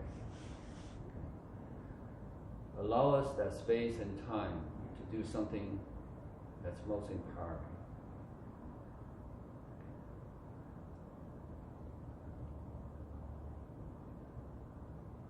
And that's it. If you get an answer, great. If you don't, great. Okay. The answer may come back within a minute, within an hour, within a day, within a month, within 10 years. We don't know. But it will come back with an answer. So this is what I do when I have emotions, when I'm in chaos, okay? When I have patients that's about going to die, okay? When I have addiction, patient has this huge relapse and it's being, doing this for the 10th day, which has never ever happened, okay? What's the most important thing I can do right now? I will actually write everything down, right? At some point, I will grab a pen that's much thicker than the pen that I use, right? And I will actually go, what's the most empowering thing I can do right now? Okay. And oftentimes, the answer is connect to his heart of gold. Not his words and behavior, because if we do, we start to get disappointed, we start to question whether this thing ever worked, right? Connect to the heart of gold. I actually shared this with a mom. She had a lot of trauma, physical. She was, she was attacked by a dog, kind of ripped out a good portion of her body. Okay, she has her own addiction issues, and she had 3 kids. So I shared this with her. Okay, and she was able to connect to loving kindness because it's such a kind woman. Okay? Very, very loving. Okay? But always try to do the right thing. So she will actually beat her kids because she needs to discipline them. You cannot be like me. You have to be respectable. And guess what? Okay, all her kids have addiction issues.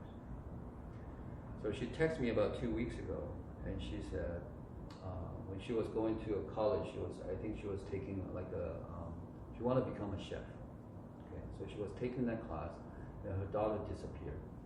Okay, and she couldn't know where she's heading to, but she didn't know where she is. And she knows, like, okay, probably fall off the wagon again, so probably another 7-10 days or whatever. Right? She was anxious first. Right? But then she actually asked herself that question: what's the most important thing I can do right now? And her answer was to connect to her daughter's heart of gold through loving kindness. Okay. 7 days later, her daughter came home. Right. She welcomed her with open arms at the door. And her daughter said, "Mom, I just want to come home." And the mom said, "I'm here and you're home." Okay. Before, they would have go into such argument, shouting, blaming, and you're never good enough, you this and this. This time it's completely different. She wrote me this very long text actually, and she said, "John, I was doing what's most empowering to me, not what's right. Not calling the police, trying to find this missing person, not trying to do anything like that, but simply connect to her daughter's heart of gold. Because sooner or later, that will be revealed. And by doing that, she reveals her own heart of gold. Right? So to me, this is true transformation. And for people who are in that state, right, where everything is at stake, right, she did what's most empowering. And to me, this is the power we all have right now. This is not like we need to cultivate to a certain degree. We all have this. Nobody has spiritual problem, okay? Because everyone has a heart of gold. There's no point like, oh, I need to improve my spirituality. I need to meditate, or I need to do this, or I need to volunteer. No, that doesn't improve or decrease our spirituality one bit, because we always have a heart of gold. All right, we're gonna move, and we may or may not continue. All right, because otherwise it never ends.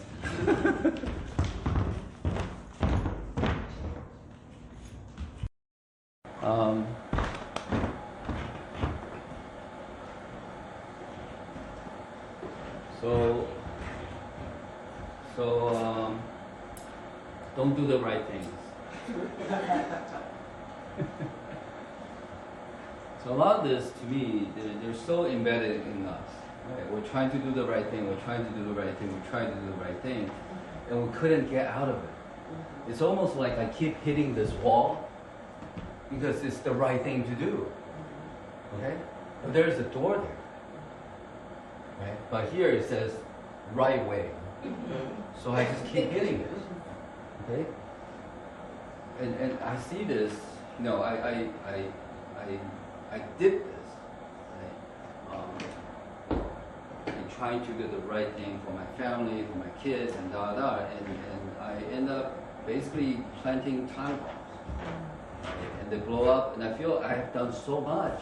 And they say, yeah, you have created so many time bombs, right? But in my mind, it was the right thing to do. Okay, so this goes against a lot of the things that we're being, you know, sort of taught, right? Culture, right? Morale, right? And right? In addiction, which is very, very interesting. Okay? So when I was treating this, you know, this addiction person, right? One of the things that's blocking him, in my opinion, was his pride and his loyalty. Isn't that interesting? Okay? Because of his pride, he's like, no, I'm an independent person. I've been independent all my life. Okay? So he's not willing to listen. He's not willing to get help. Right? He's not willing to say, this is my issue. He's not ready to open up. He's not willing to open up because it goes against his morale compass. Okay? Or his moral compass, right? And he's so loyal to his dad. His dad is his superhero. Okay? And he will go and say, you know what? I love my dad. I have absolutely no issue with my dad. His dad married 4 times. Essentially abandoned him emotionally 4 times. Okay? So he has a lot of triggers against a lot of these emotions, right? You know, generate a lot of these emotions. And can you imagine, because he's so strong in his moral compass, his loyalty to his dad. When we talk about his dad, you know, along with his wife, he was like, no, I'm not going to say anything about my dad. I'm not going to throw him under the bus. Yeah? He's like the most loyal person, right? See? Can you imagine the conflict inside of this person? He has a dad that's his hero, but he has all these triggers to say, you hurt me, you hurt me, you hurt me. Right? And he actually said, my dad is the most moral, outstanding person I ever know. His dad is his hero. So he has this image of his dad that he couldn't, that is so strong. It's causing tremendous amount of internal conflicts. That's why, in my opinion, all addictions are self-medication. It's just trying to resolve, at least for him to try to get out of it, even for a moment. Right? He's trying to control. He knows this is going down the rabbit hole. He's trying to control. All of a sudden, there's no control. Boom, the binge starts.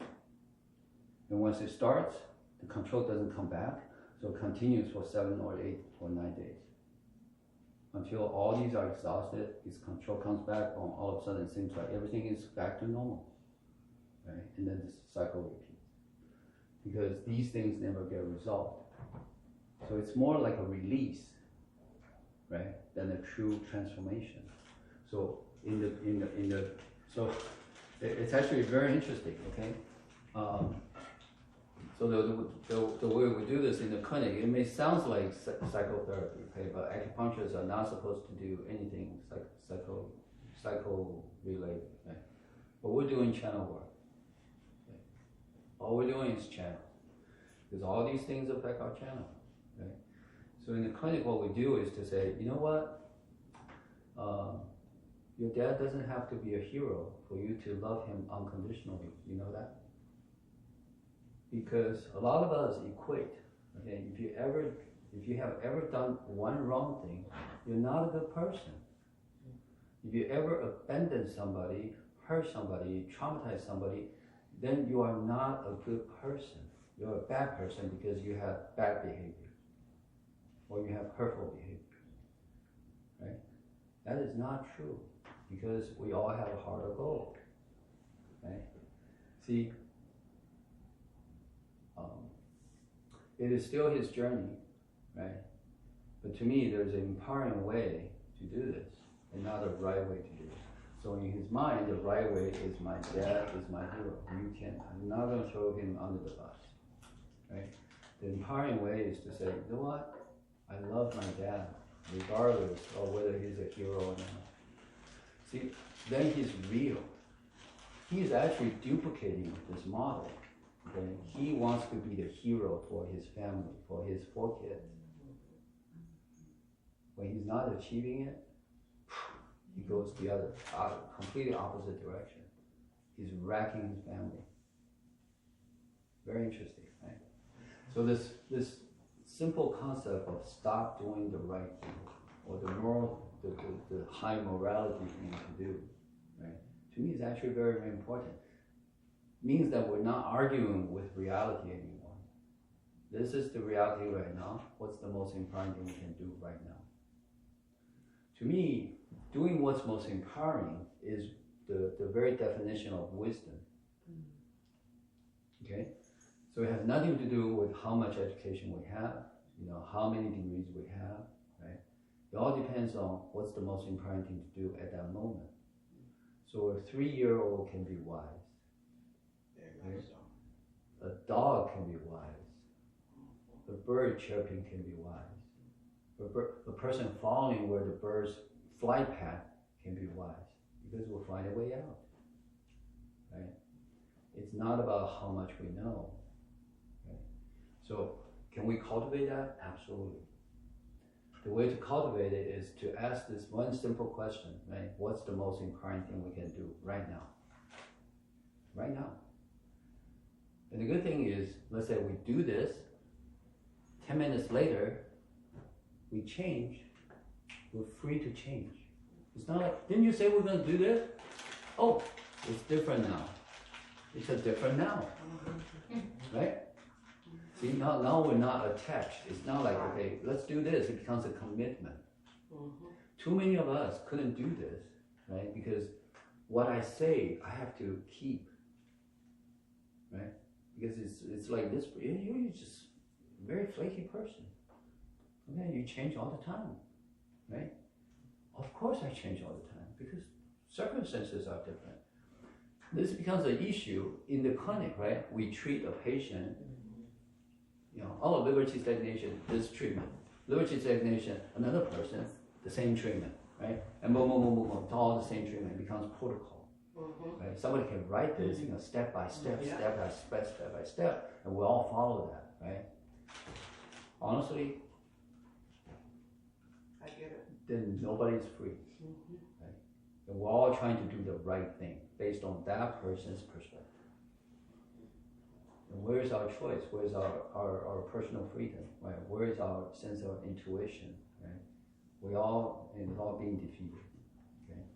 So this model, in my opinion, is really to restore ourselves, right, as being purposeful, right, reveal our heart goal, right, exercise exercise our choice again. Okay? The exercising of our choices is actually to sort of glue all these things together. The key is actually choice. Okay? So the way we do this is we do everything 100% for ourselves. No longer are we saying, okay, what choice do I have? Okay? These are my kids. I have to do this. Okay? This person soiled the diaper. What choice do I have? I have to change the diaper. What choice do I have? I have no choice. So in my clinic, my recommendation is to say, do everything 100% for yourself. Okay? And this mom said, okay, I've got a 4-month-old baby. Every time I change his diaper, is it doing for yourself? Try this for a week, right? In 3 days, she called me and said, oh, wow, I don't hate my husband anymore. Okay? Because every time she changes the diaper, subconsciously, like, why am I the only person that's doing this? Okay? And this person comes in when he has time and seems to have a fun fest or have a party just changing diapers. And they're so giggling and happy and everything else, right? But when we do everything for ourselves 100%, right, we no longer have all these sense of injustice. It's very, very interesting. Try to wash dishes when the whole family are watching TV or playing games, right? Are you washing dishes with, nobody cares in this family? Or, I choose to wash dishes. Right? It's actually nice and peaceful and quiet. We're doing exactly the same thing, but we're doing what's most empowering in that moment, based on our choice. Anything we do is our choice. Okay?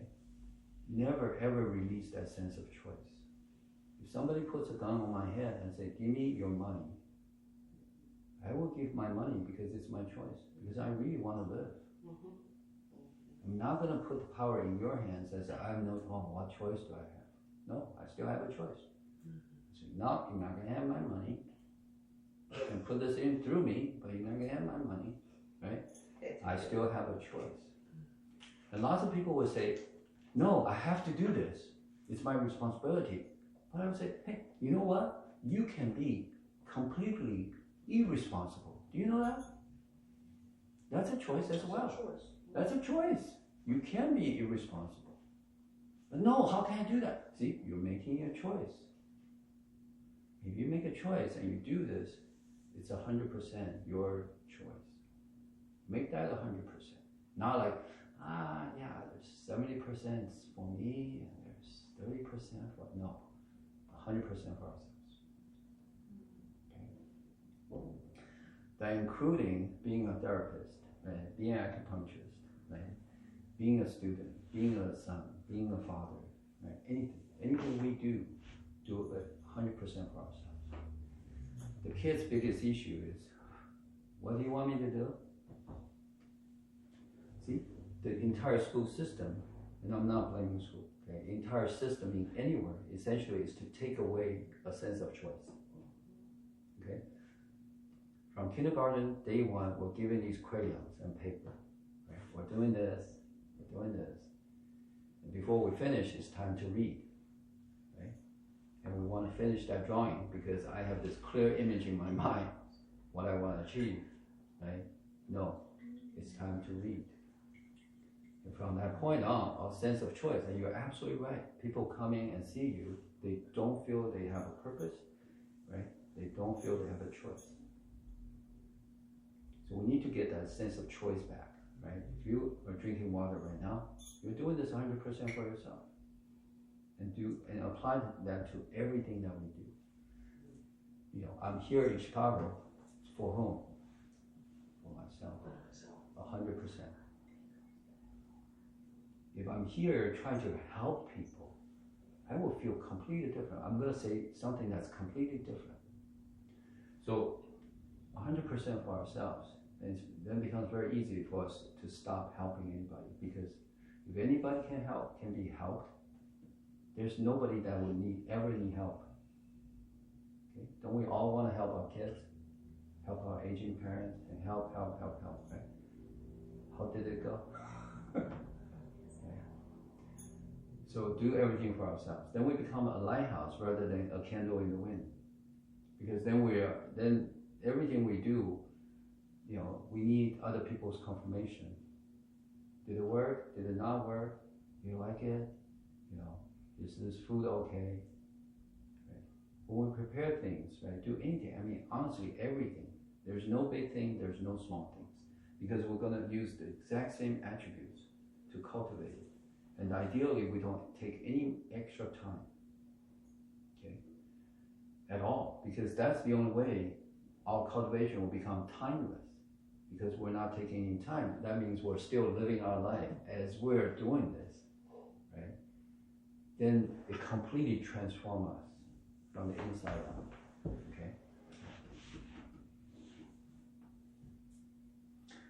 So in my clinic, what we do is we introduce this model, right? Introduce the guiding principle, and I highly encourage everybody to have their own framework, okay, of our model, right?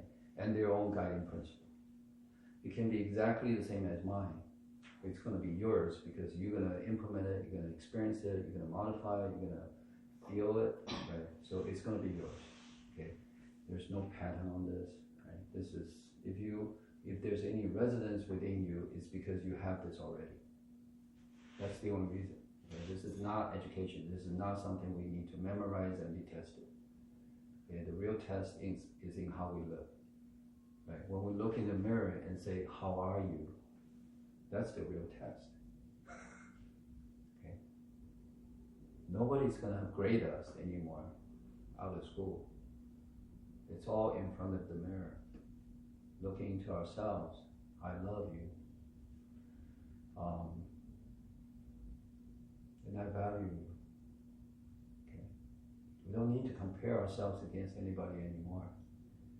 I don't know how many patients, especially cancer patients, when they look in the mirror and they care about themselves, they just burst out crying. Okay? I never, ever look at myself that way. All we're looking is, how are my eyes, you know, do I have any food on my face or something like that. We're always trying to say, am I living up to some kind of a standard? Right? That's how we continue to sink ourselves. Because we don't, deep down, if we don't love ourselves, right, we'll go into the other direction. Okay, very, very, very critical. Okay, so that's from insight, right? We're trying to do this from the perspective, right? So we change a few things. Instead of doing the right thing, we're going to do what's most empowering.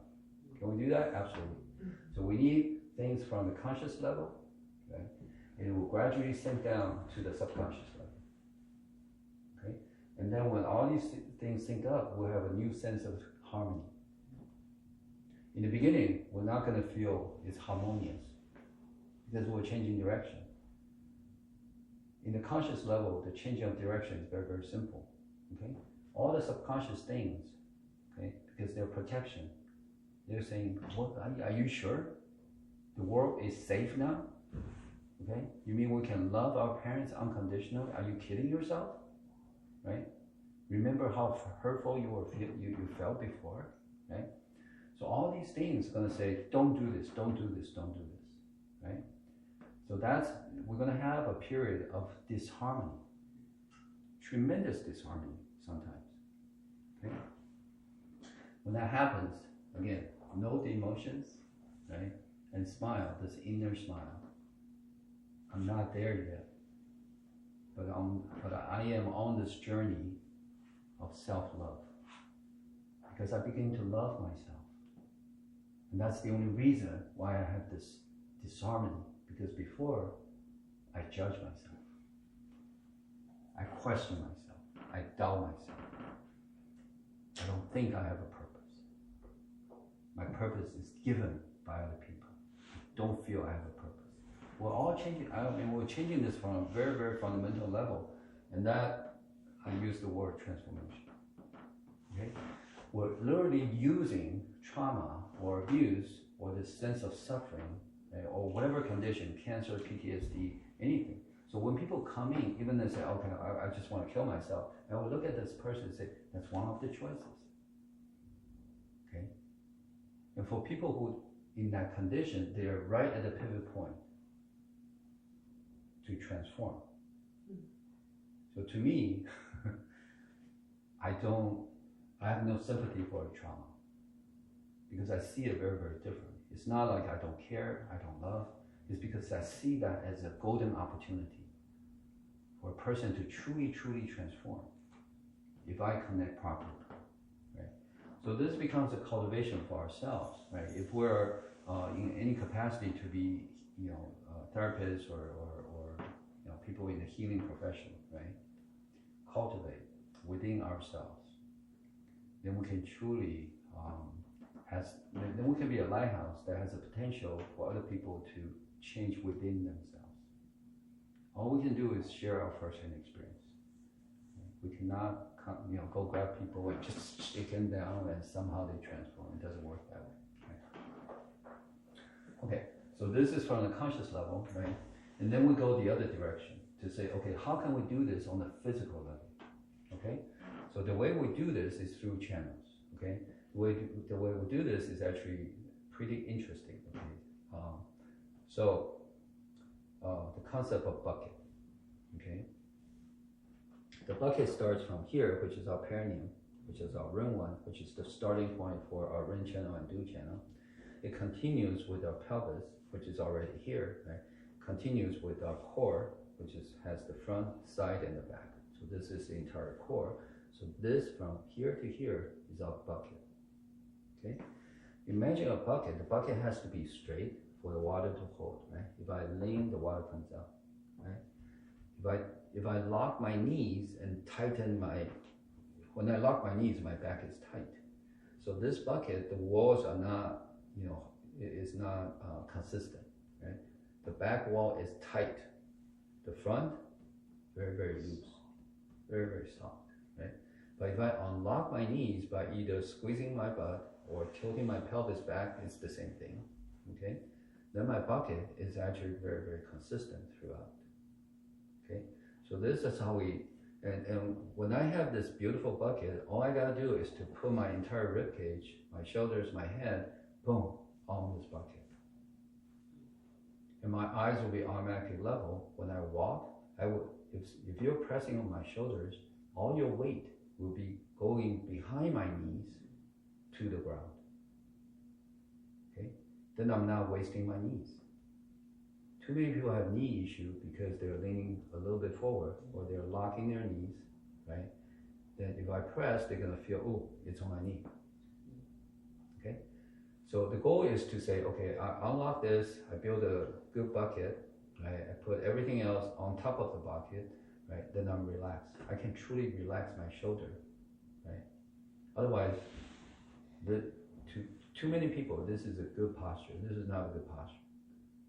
This is a rigid posture, right? But when I have a good bucket and I just put my entire upper body on the bucket, so this does several things, okay? Physical wise, this is a true benefit, okay? Is my breathing improved, instantaneously? Because every breath I take, right? Because this actually activates because I'm not nervous anymore. If any part of my body is tight, I am nervous, okay? So when my structure right? This is actually building a structure, and the muscles are actually engaged, but they're not tight. Okay, so when I'm in this posture, the breathing starts to be far more automatic. And every breath I take, okay, the diaphragm actually, when I inhale, the diaphragm goes down, increase the abdominal pressure. And every exhale, it goes back up, decrease the abdominal pressure. Can you see this piston that keep going up and down, up and down, up and down? But when I do this, the piston doesn't work. Okay? This is so critical for our circulation. Okay, the blood circulation, the lymph circulation. Okay? When we don't have this, dampness start to build up. Okay? The lipids start to leak into the body and become fat cells. Okay, toxin is not removed properly. Okay, we have a lot of toxin in the body, right? When they cannot be eliminated the proper way, the lipids, which are the fat cells, has to encapsulate them for them to not to affect the body in terms of toxicity. So that's why a lot of people, when they start to lose weight, right, start to get rid of these, start to exercise or something like that, they actually essentially they're through a detox period of time. You're actually not going to feel well because all the toxin that was encapsulated in these fat cells is going to get released. Okay, it's actually pretty dramatic if you can't think about it. Okay, so and it's going to cause a posture that's dampness and weight and leaning forward is going to impact the knee. And people is going to feel it in the shoulders and feel it in the neck, feel in the back. Okay, all these are the wrong places to fix. Okay, in my opinion, right? So in the clinic we have people that walk in and have very, very difficult walking, right? We did this yesterday, right? And you were basically running, right? So why? Because you start to have a bucket and you're not leaking your water. When we do this, we can't walk. Okay, very, very difficult. Right? So maintaining this beautiful bucket, okay? So from a weight, or we want to lose weight, right? Or want to lose this belly or something like that, right? The key is the bucket, okay? I've been doing it all wrong all these years. Yes, it's the bucket, okay? It's not how much you exercise, okay? It's the bucket. I'm the bucket of chicken. Yeah. It's Not not the bucket of chicken. It's It's not a bucket of chicken. Or you can carry that bucket of chicken and you just don't want to spill it. Don't spill it. Oh, Yeah, thanks. yeah. You can carry a bucket of anything you want. So in the clinic, I don't advise to, okay, you're gonna have this diet, cut down your calories, you're gonna exercise like crazy.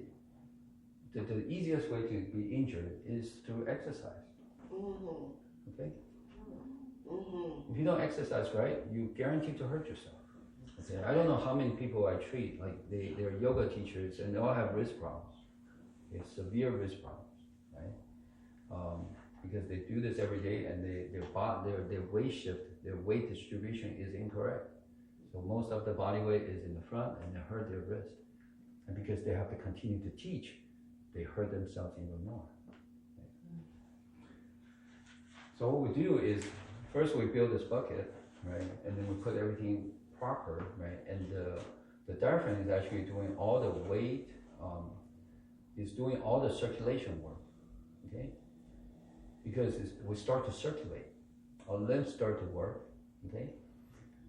Lipid processing, okay? Let's say we eat a bucket of chicken, for example, okay? It's high in oil and everything else, right? This is how it works, okay? We eat, then our stomach digests it. It goes into our small intestine. Our small intestine is actually very leaky, okay? The lipids actually leak out into our what they call interstitial space, okay? And the goal is for the lymphatic system to collect all these cells that's leaked out from the small intestine into the lymph system, right? And then feed into the blood system. All our lymph nodes, all our lymph fluid actually is collected and feed back into our blood system. And the blood system will carry all these cells to be processed in terms of nutrient and fuel into our liver to process it. If this system is correct, the person doesn't accumulate fat. Have you met people like that? They can eat just, like anything you want to eat. They're fine because that system works. Okay? But sooner or later, if you overload the system, you may have issues, right? But that's in general, that's how it works, right? So the biggest lymph system, or the biggest area that the lymph system is needed is actually right here. Yeah. Right here, in our gut. Okay? And the way to do this is through this diaphragm up and down, this pumping motion. Okay? When we go to the ocean, we see this wave kind of go down, go down. Right? It collects all the debris, send it back to the sea. Collects all the debris, send it out to the sea. Okay? So every breath we take, right? If the diaphragm moves freely, right, we're doing beautiful work. So critical. That's why people have issue, losing weight. It's because they don't have this. Okay, and they just say, I work so hard, and I cut down this, cut down that, right, and I lose a certain percentage. But most of the time, it's just fluid, right? And that's we don't. So the key is when we do this, we actually feel empowered. We can look straight in the mirror and say, I love you. Rather than looking at ourselves and say, I have so much pain. Okay, it's very, very different. Okay, embrace this, we start to embrace ourselves because anybody can do this. Okay, so in the clinic, this is what we do, right? People come in and couldn't walk or anything like that. We have a mirror, and I have a ballet bar.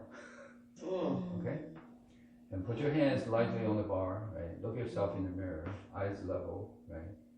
And then basically all we do is to say, okay, put your body weight in between those 2 feet. Okay, make sure they're even. Okay, soften your knees so they're not locked.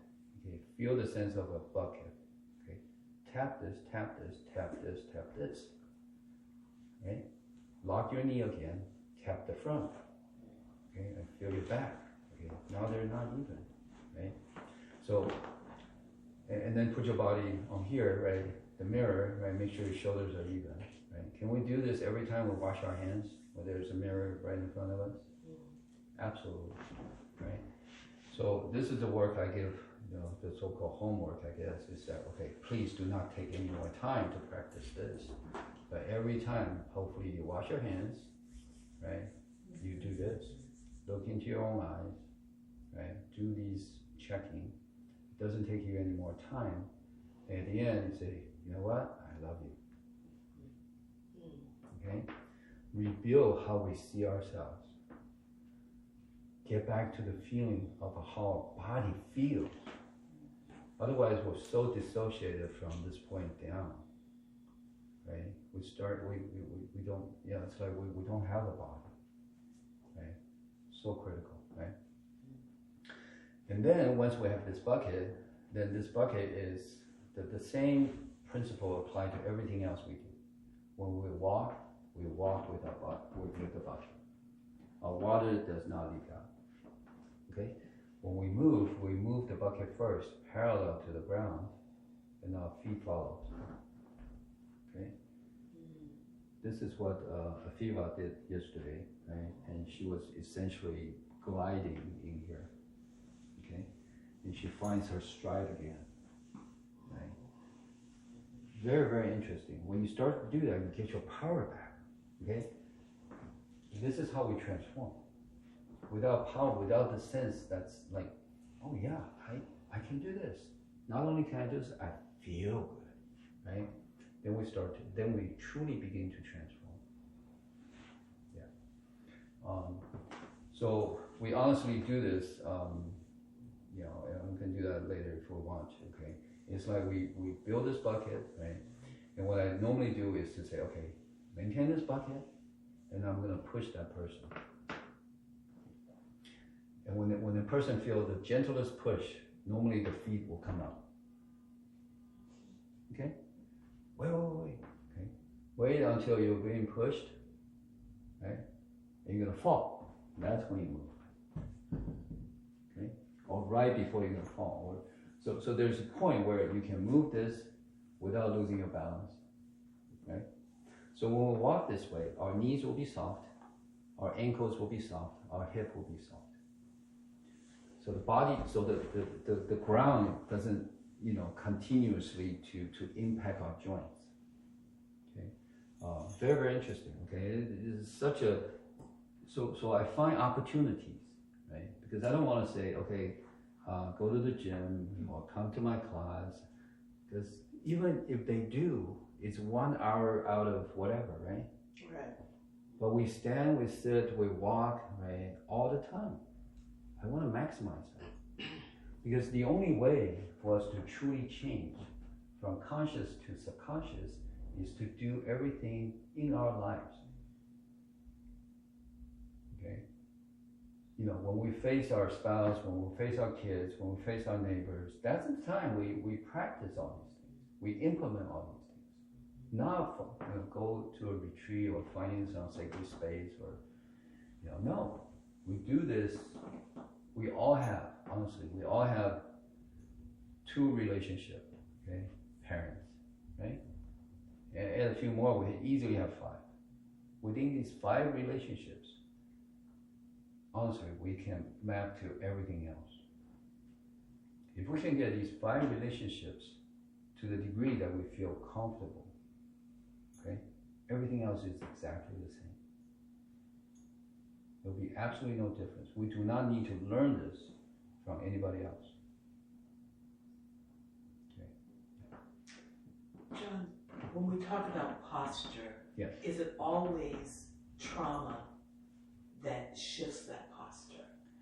Not necessarily trauma, but a doubt in oneself, for example. Okay. Right?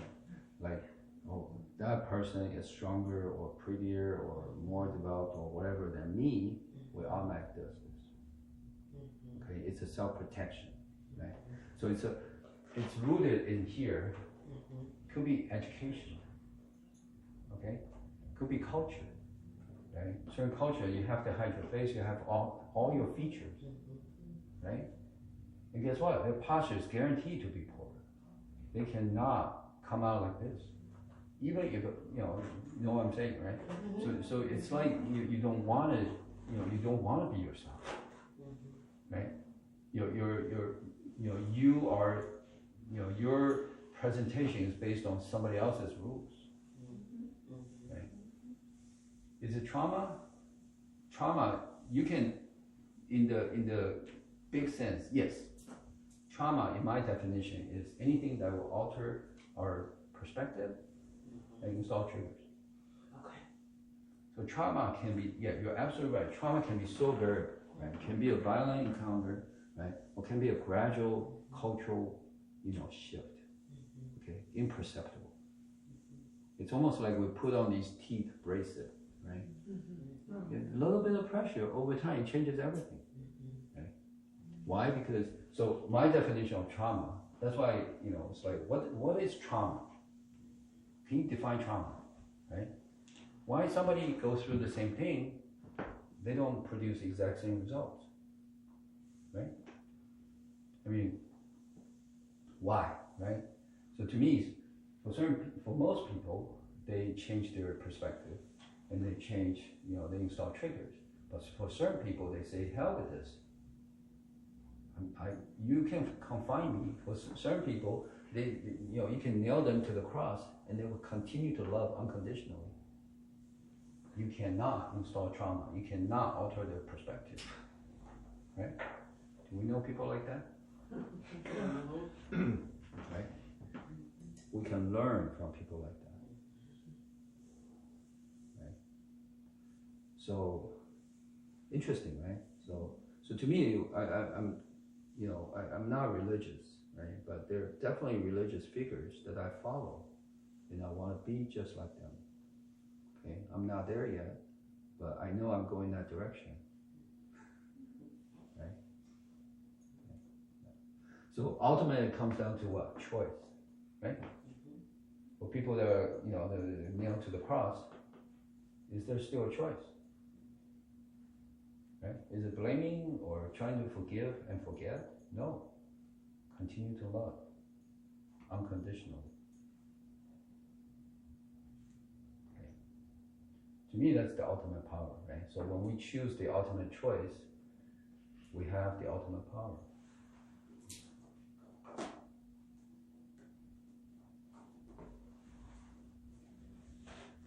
Cool, all right. Anything else? Any comments? I am curious as to how, I mean, because you talked about like common local issues that most people have, and maybe not most people have autoimmune disorders, but it's a big thing, and I encounter a lot of people who have that. Is there a way that it fits in that framework? Oh, tremendously. Thank you. Right. So autoimmune system, right? Autoimmune issues, right? There's a term. There's one specific condition called fibromyalgia. Right. It's you have pain here, right? If you match like 10 places and you have 7 or 8, you're considered fibromyalgia, right? And they term it an autoimmune issue, right? Or you have what's that arthritis? Rheumatoid arthritis. Rheumatoid. Is it rheumatoid? It's rheumatoid. Oh, RA, right? Yeah. So it's because of autoimmune, right? Yeah.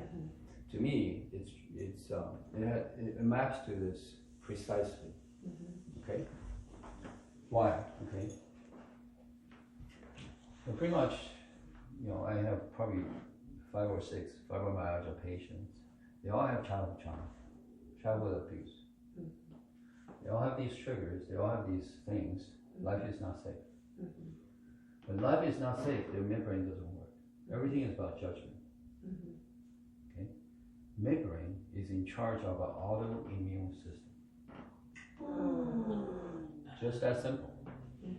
See, when we add channels to the circulatory system, the blood system and the lymph system, everything makes sense. Breast cancer, right? 50% of breast cancer occurs here. Why? Because of liver qi stagnation. Liver energy doesn't go through the chest, doesn't go into the lungs, right? This is the most deficient part of the body if a person is suppressing. There's no nutrient going here, there's no waste being removed here. And when mutated cell happens, which happens all the time to everybody, okay? Mutated cell is not privilege of some people, okay? It's everybody, okay?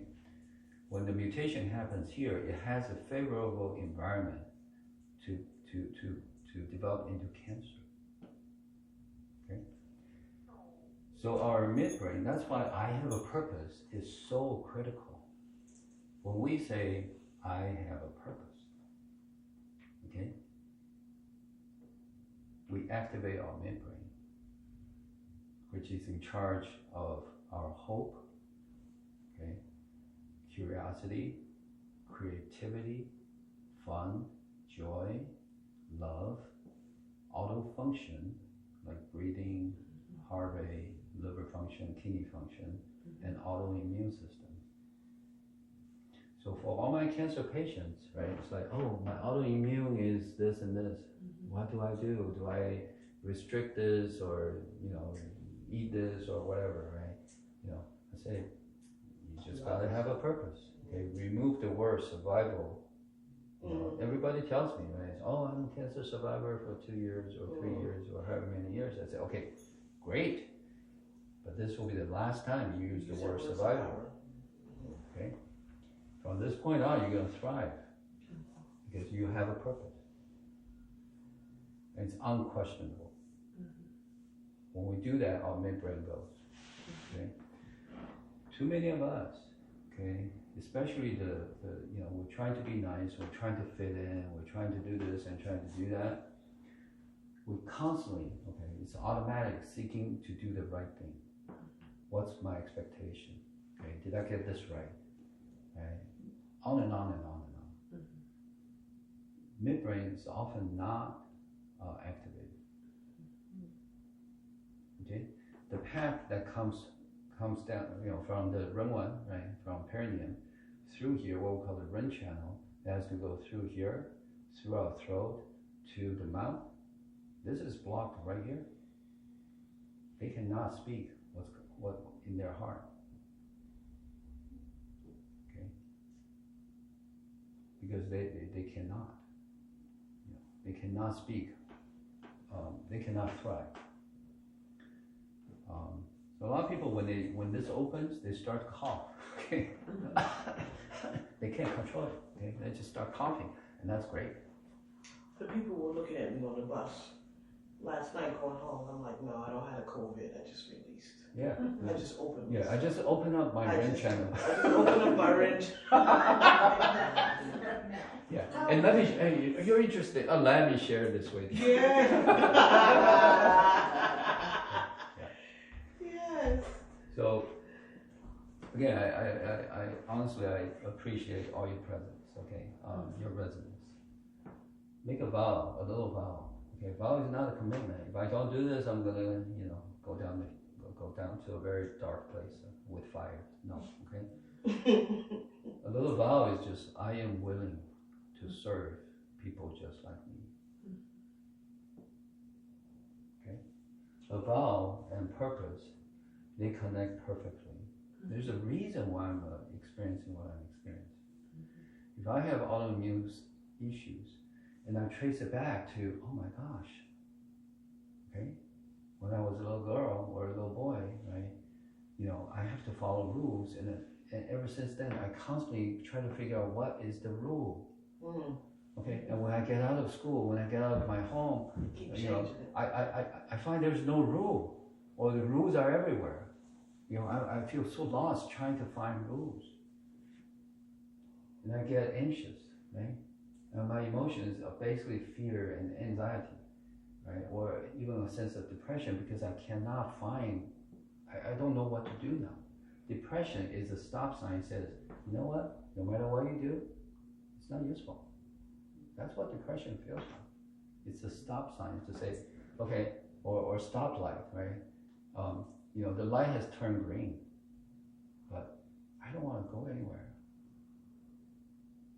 Okay? The honking, it's like, what the heck, just move your... I don't know where to go. That's depression. Okay? So the key is where to go, right? I've done all the right things. I've exhausted myself doing all the right thing in the world, right? So the key really is what's the most important thing to do. I literally went through 2 years of depression, okay, because of my family situation. And then for a moment I started to have hate. Okay?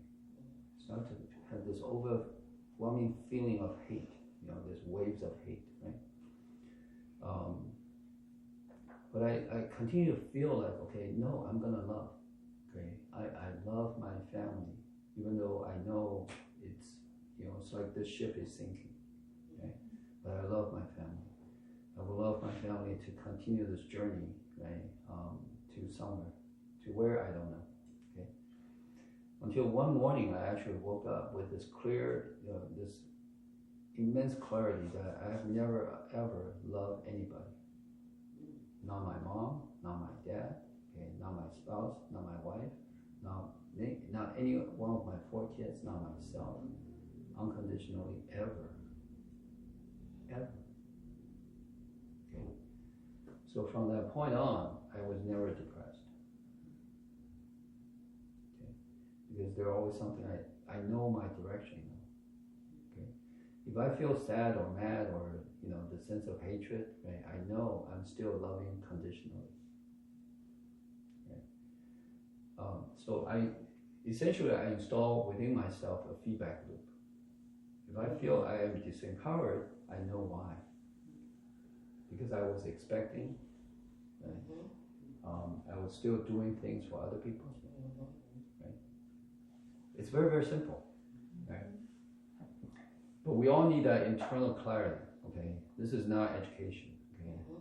We all know, love unconditionally.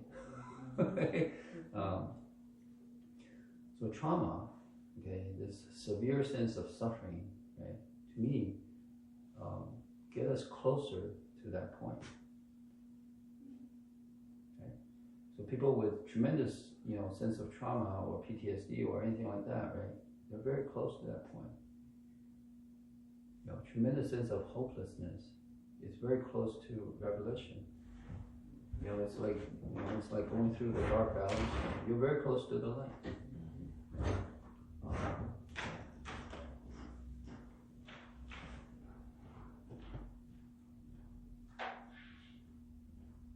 Was I answering the question? Or? Oh yeah, the autoimmune, right? Yeah. Stop me anytime, okay?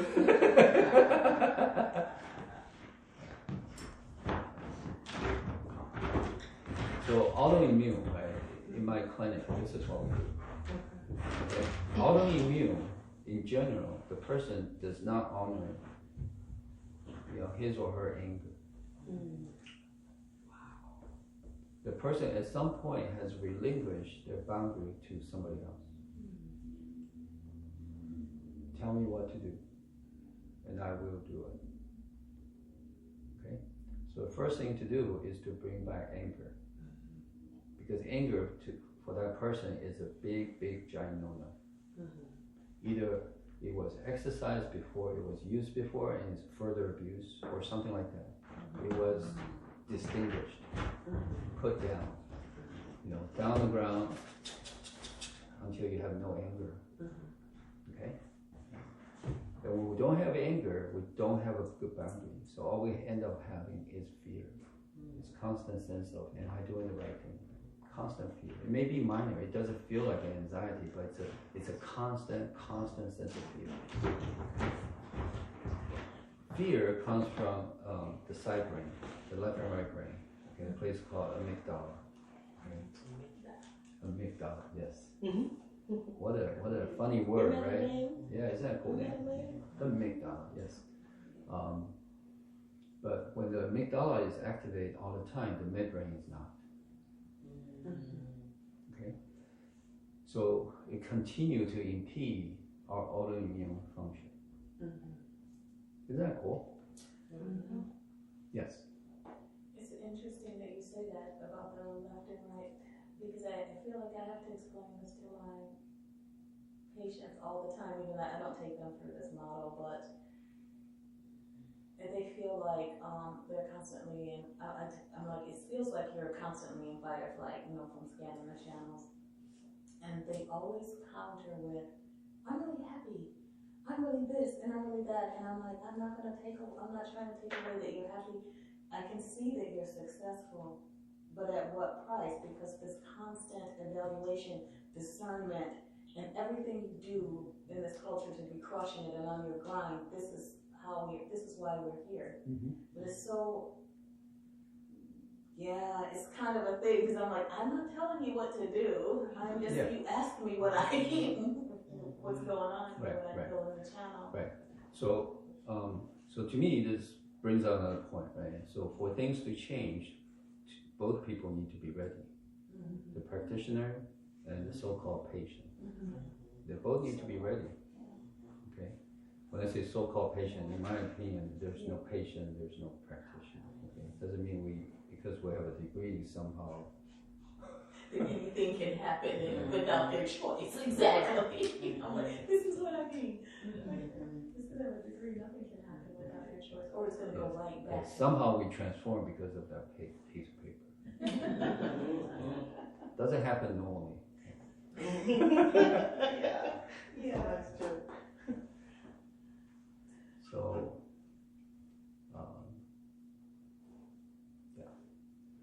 so to restore autoimmune, so honestly, for fibromyalgia patients, okay,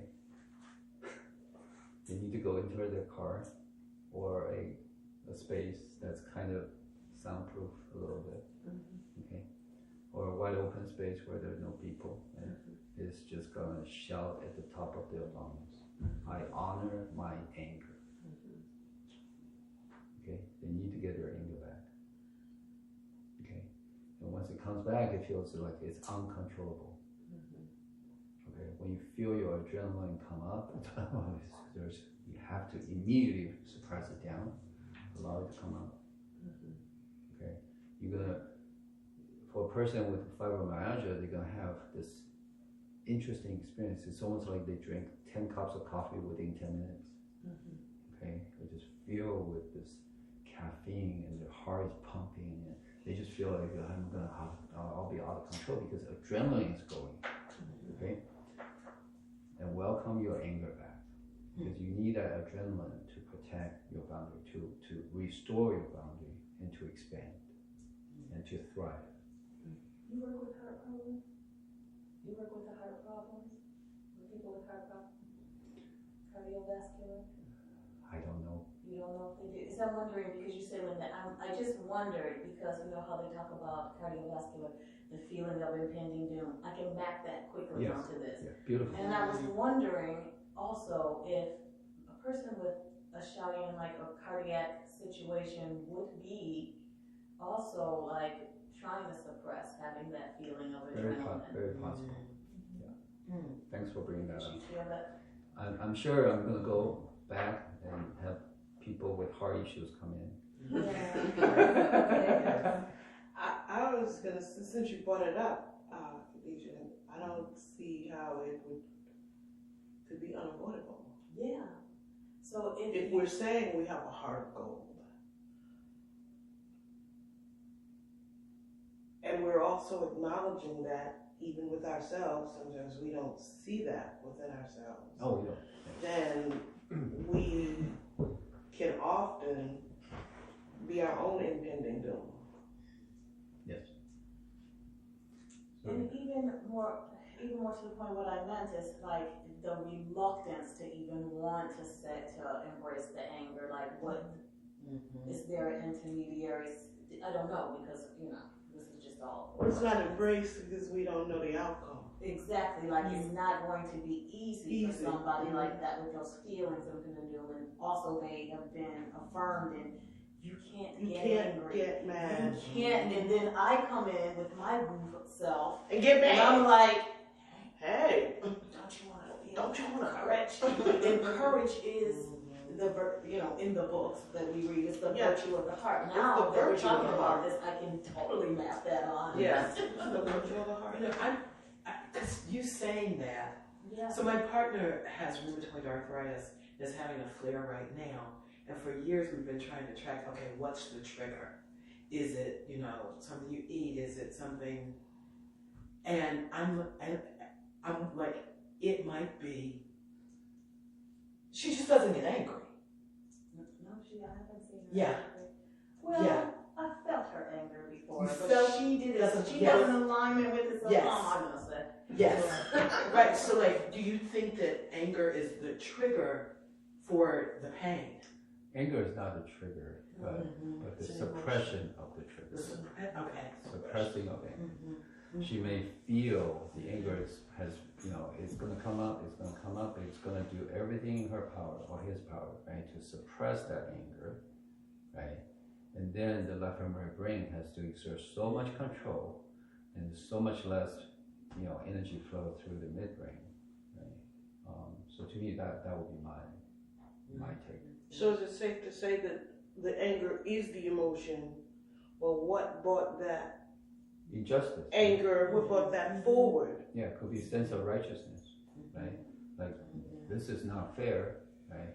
People shouldn't do this, and right? All of a sudden, you have this rising sense, because righteousness brings out anger, right? Righteousness, okay, so let me try to word this a little bit better, okay? Anger is neutral, okay? Anger is just the power. It's like electricity or like fire, okay? Angry is anger plus judgment. Okay. What we cultivate is to avoid angry. Okay. Okay, because when we feel anger, what we want to do is want to say, I feel anger, or I feel resentment, or I feel the sense of anger is a spectrum. Okay, it can be the minus irritation, right, to full-on rage, right? When we honor our anger, it's actually in the operating range where we can feel and decide what to do. Okay?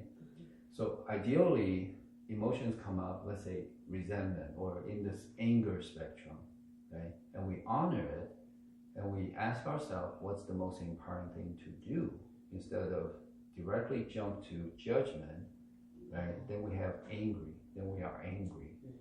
Then all of a sudden anger becomes angry. So to me, it's a very, I think you guys got it, right? So when I say anger, honor our anger, it doesn't mean an angry person is good. No, that's not what I meant. Okay, an angry person actually doesn't honor his or her anger properly either, because the boundary, right? So anger is directly associated to boundary. So when my boundary is broken, I can either say, okay, just come in, take whatever you want, just make sure you don't hurt me, right? Or we can go, oh, you don't come in here, you don't come in here, right? So it's almost like this person is very aggressive or extreme or very, very passive. It all points to the same thing. You know, Protecting the boundary. exactly, the boundary is not good, right? And boundary is supported by two things, right? Anger and fear, right? Fear is our alertness, is how is my boundary.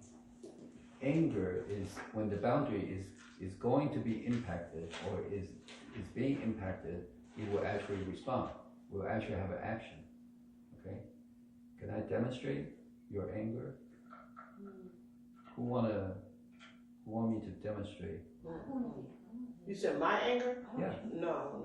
You can demonstrate my anger. Or anybody else's. Karen, you got some anger, you want to demonstrate it? Anger is courage. Anger is courage. Okay. So let me go through this, okay? I want everybody to experience the anger. Okay, so I'm here. I am at your boundary, right about here. I'm gonna come in. See, your anger comes up automatically because I'm so close to you now.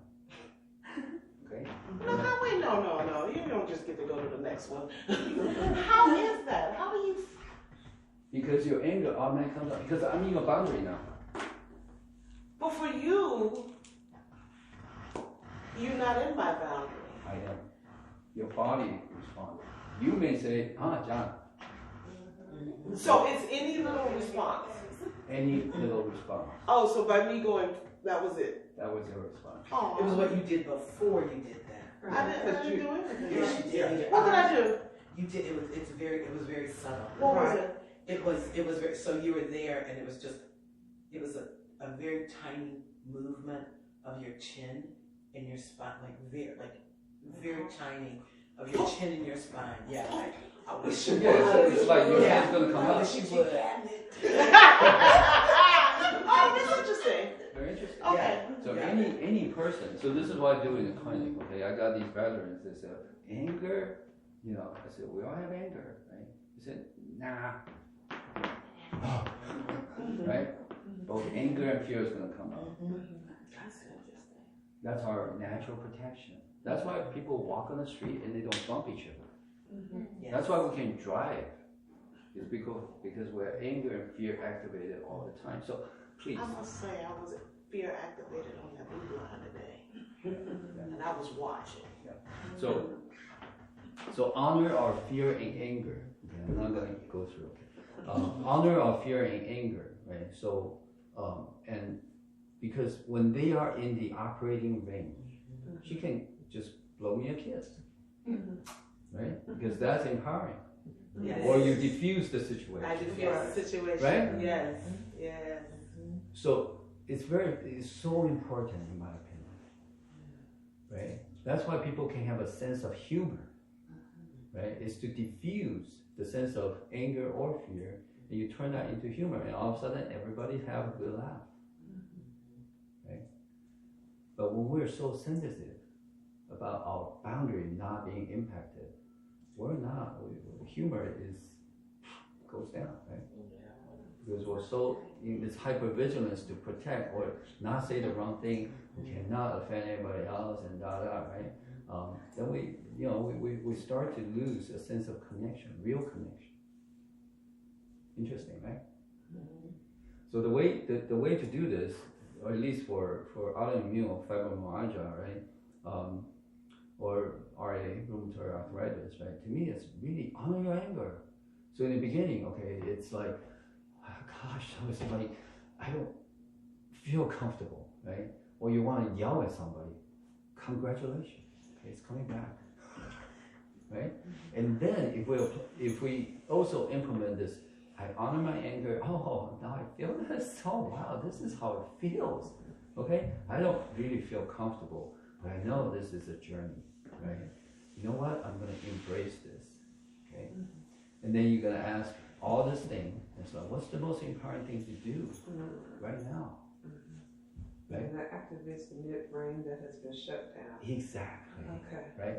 Because when we start to honor our anger, at some point you may say, like, you know, I want to kick my dad, or something like that. Right? I really want to slap him, or something like that.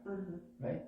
Because you have this pent up things, and you wanted to do that, but you couldn't because you're not allowed to do that. So when you honor your anger, all these things will come up. These are actually your pending reptilian brain commands. Can you see this? Yes. Right? Now the thing that's being suppressed. This is the real issue with people with a lot of, it's like, oh yeah, there's one problem after another. Just keep having issues, right? And because they haven't found a power source to activate their entire system yet, right? And all I can say is congratulations, because you're very, very close to finding that button. So to me, we're always looking for that door, right? With that key. And so where exactly do I put this key and get in the door, right? To me, trauma brings us closer and closer to that door, right? And if we use unconditional love, right, that's the key. It takes a lot of courage to do this. And we hear the unlocking, but we're very, very hesitant to actually turn the doorknobs, right? And then to open and to step in. That to me takes courage. That's where we need anger. Because we're literally anger and fear, boundary, right? By doing that, we expand our boundary. We step into a different framework, right? Where this compressed or suppressed, all of a sudden we don't want the cage anymore. Okay, it's like we're a caged bird all these years. Okay, and a lot of times when we are free, we actually still want to grab that cage. So, we're still grabbing that cage as we are trying to fly away. I'm saying, we can't fly. Oh, you're still out. Because the cage is safe. Right? Cage has been our protection. Interesting, right?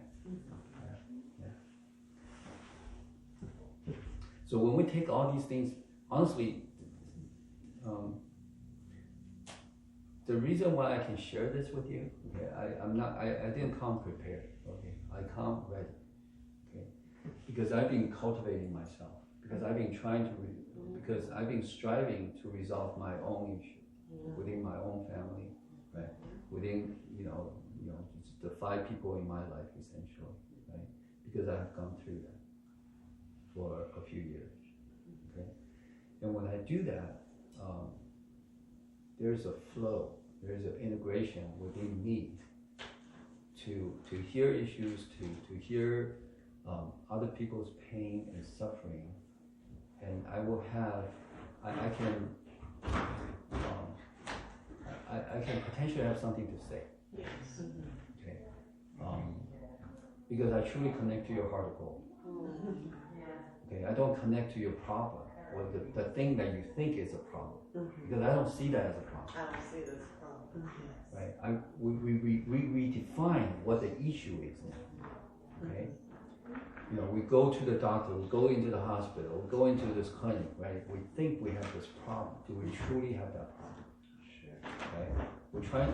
So when we redefine a problem or a question, we get a completely different answer.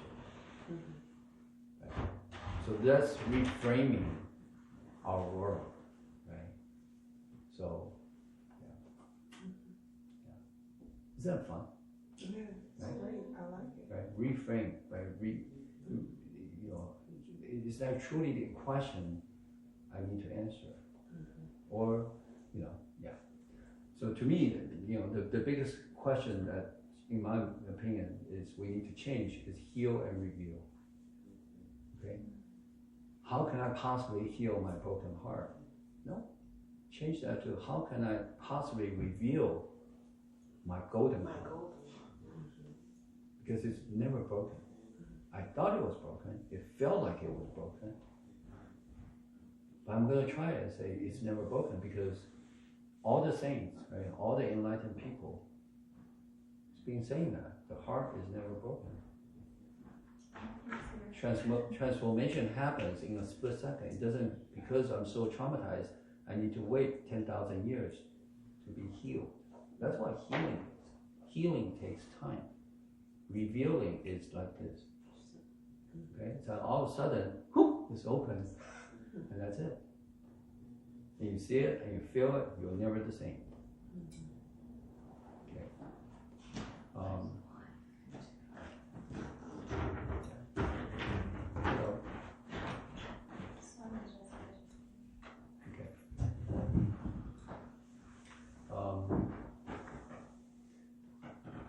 Because of my limitation of my stay here, I ideally this is run in 4 weeks.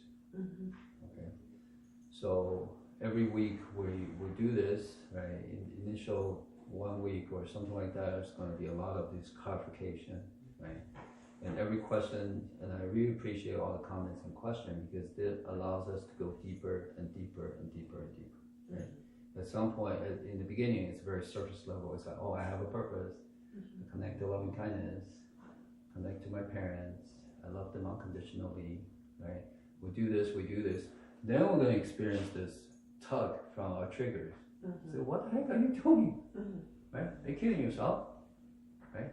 What are you doing? Are you going to love your parents unconditionally? Are you kidding yourself? Right? Right? You don't have parents that's capable of loving unconditionally. Right? So we're going to experience that a lot, right? So that's then the second week. That's when we go through this and say, okay, you know, we hit resistance, right? We hit things that that we are anxious, right? We don't feel comfortable anymore. We feel we're going to be out of control, right? And that's perfect. That's exactly the side effect of going to the light. Right? We can't even open our eyes. So, and then we have the third week, then we have the fourth week, right? Normally at the end of fourth week, this is my experience with my cancer support group, okay? Very, very different, okay? They are thriving. They're not surviving anymore. And that is the key, okay? So in my opinion, our purpose in life, like every life on earth, is to thrive. You know, you put that little plant, you know, underneath some kind of a blockage, it's gonna grow continuously. If there's any light, you know, any water, right, any nutrient. That's what we need to do. We need to model that thing. That's true. Right? That's true. We need to it's actually very interesting. We've done this before. We have all thrived before. Okay? Before we're like 2 years old. That's when we don't compare ourselves against anything. We don't question whether we have a purpose or not. Okay? Otherwise, nobody knows how to walk on this earth. Okay? We'll look at, you know, mom and dad, brothers and sisters running around, right? And we wonder like how we can't even lift our head, right? Because this head compared to the body is so big, right? It's so heavy, right? can roll, can turn, cannot, you know, sit up and whatever, right? We experience failure all the time. Good thing we don't have all these things. Okay? We don't compare. We don't feel what's my purpose in life, right? So we just need to go back to that state. Say, I've done this before. I know how to walk, right? I know how to write. Right? I know how to read. I mean, all these are can only happen because we don't judge. Especially walking. To me, that nobody send their kids, right, from day one, their babies, to walking school, right? Or turning school, right? Because we naturally thrive when we don't compare. Right? When we don't feel that we need to meet expectations. Right? That's when we naturally thrive. We all have this thriving energy in the form of anger. Right? Before we know how to suppress our emotions, the positive and negative emotions, we actually honor our anger, we thrive. Okay? So we just need to get that back. Yeah. Do you mind if I honor my hunger? I have to. Yes, please. Go get lunch. Yes, please. Okay. Yes. Yeah.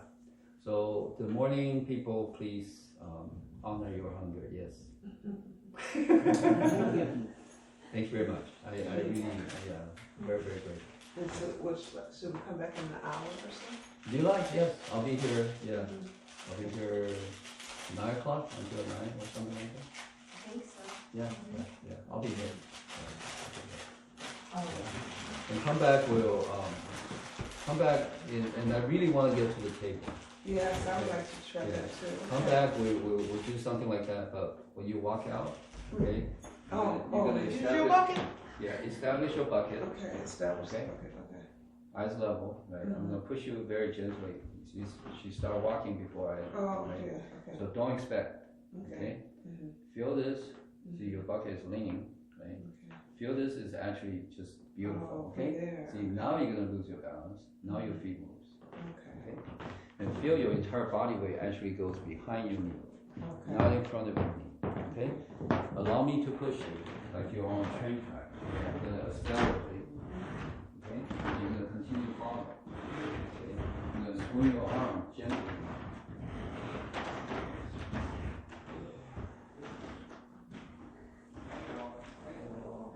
What's happening? Something is happening. I spent 3 years, when I was 50, learning martial art. Okay. For the first 3 years, I get nothing but hits. Okay. I go there and start and the people hit me. Right.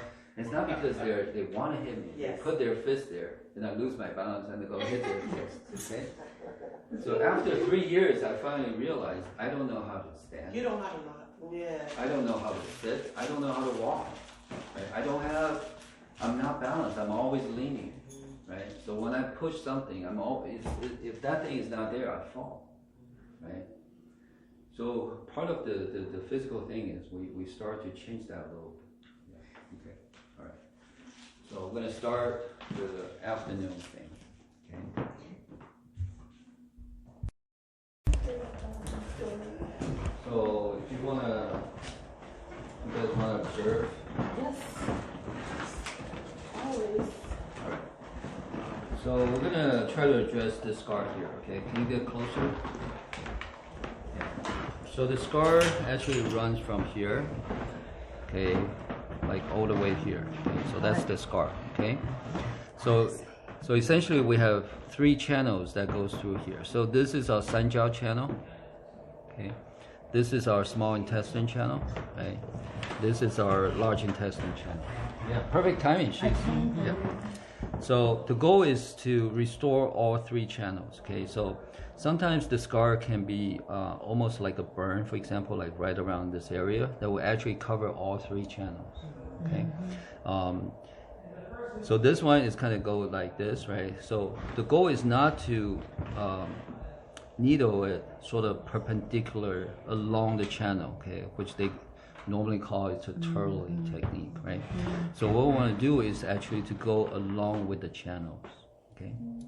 So ideally, because these channels actually these are yang channel, hand yang channel, they actually go this direction. For example, small intestine actually comes up like this, right? Mm-hmm.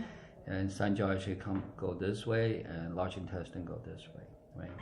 Ideally, when I insert these needles, I want to insert from the downstream. Also against the channel. Yes. Against the Right. channel. And here's the reason, okay? So think this way, okay? This is a blockage, and the river want to come this way. So there's a lot of flood. There's a lot of energy trapped here, right? And there's going to be very little energy on the other side of the blockage, right? So when there's energy, there's pain. When there's no energy, very little pain, okay? So ideally, if I want to needle this, I want to needle this way, okay?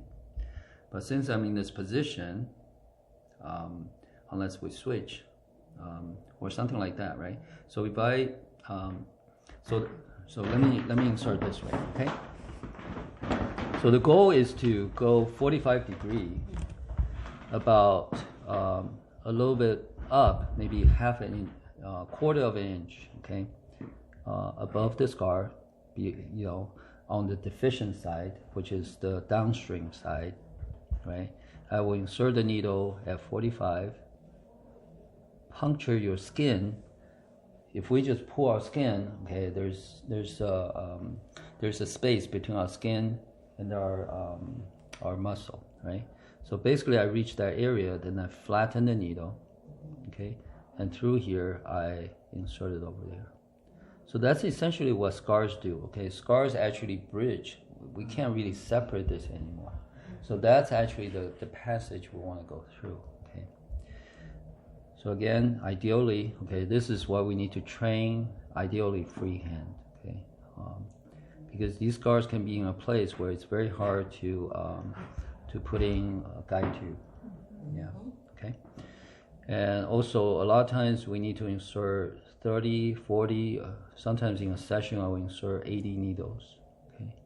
For example, cancer surgeries, where you have this, and liposuction, where it goes from here, honestly it goes from here all the way to here, okay? All that needs to get needled, okay? These all affect our channels, yeah. Okay. So that's basically how I do it. Okay. Thanks for letting us recording, because these are precious footage. Okay, so for scars, for example, these are almost like parallel with the channels, right? So for this, I find it's probably not as important to needle because they're in parallel with channels, right? So let's say we put a blockage, parallel with the flow of the river. How much impact does it have? Minimum, right? Only when we go that direction, 90 degrees, right? But if it's a open heart surgery, for example, and it goes like here, and it was about this wide, right? I will absolutely needle. So you needle. So I will actually needle like it's almost like a zipper, okay? And if I feel necessary, I will actually needle right in front. So I will zip, zip, zip, zip, right? As parallel as to the scar as possible. I will actually insert a row of needles right in the center. So the goal is to say, okay, I will insert one needle. So let me do this here, okay? This one is a little bit parallel, okay? So what I will actually do is to do this one parallel. This can be more painful because the channel actually go through, okay? And I will do on the other side like this, okay? So with the intention that these two, because channels are electrical in nature, right? And this is high, very little resistance, right? So by sort of like with this intention to touch it, okay? It's almost like I want to touch the other needle right here, okay? Then we really restore these channels, okay? So for burn patients, this becomes actually very, very, very important, okay? For people with, so this is where we need to go, like not just physical, right? We need to restore the sense of trigger, directions, right? life can be safe again, and we can love again. That becomes very, very important. To me, nothing works until all these are aligned. All these are aligned. Otherwise, we're just treating body, and they will immediately go back because life is not safe. Say something technical. Yes. Just because I was in the mind of when I was showing this before. For acupuncture people, Yeah. we were taught about going under and surrounding the dragon and like this, but this is healthy skin to healthy skin. Yes. Like right through. Yeah, sometimes. Right. So this is restoring channel flow. Yeah. Right. The whole idea is channel flow. Right. So again, we're up here, right? So all of a sudden we do this again. So everything is about following the channels, right? Because the channel flows up here and flows up here, right? So yeah. So the whole idea is we're not gonna join, right? We're not gonna say, okay, this river, and by inserting these needles, we actually merge these two rivers together, right? That's a big no, right?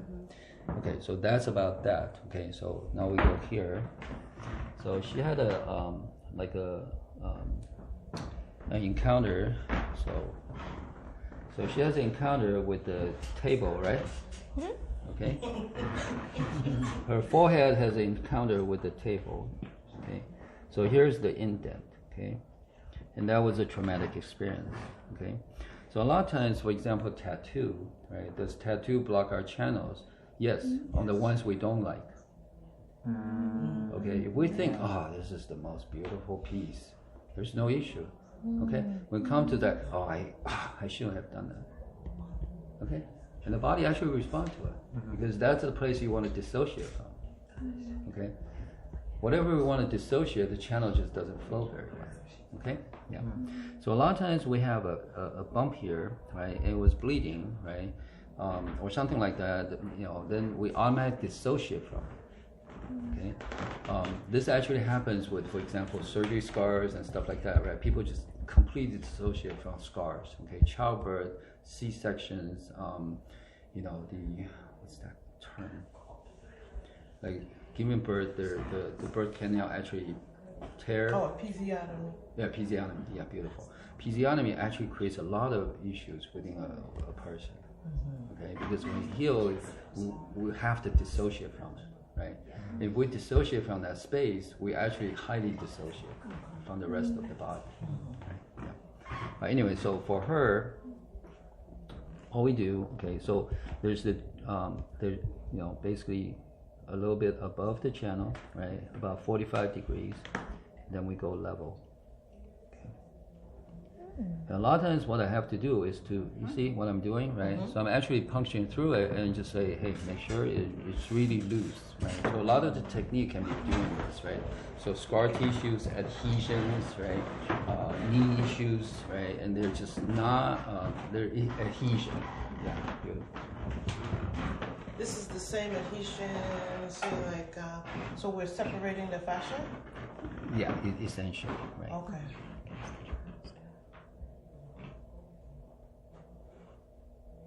And sometimes people are, feel pain and stuff like that, right? And they say, right? So I always say, feel free to yell, complain, curse, okay? And we're just gonna go through We're just going through it, right? Yeah, we're just going through this, okay? Makes sense. Yeah, beautiful, okay?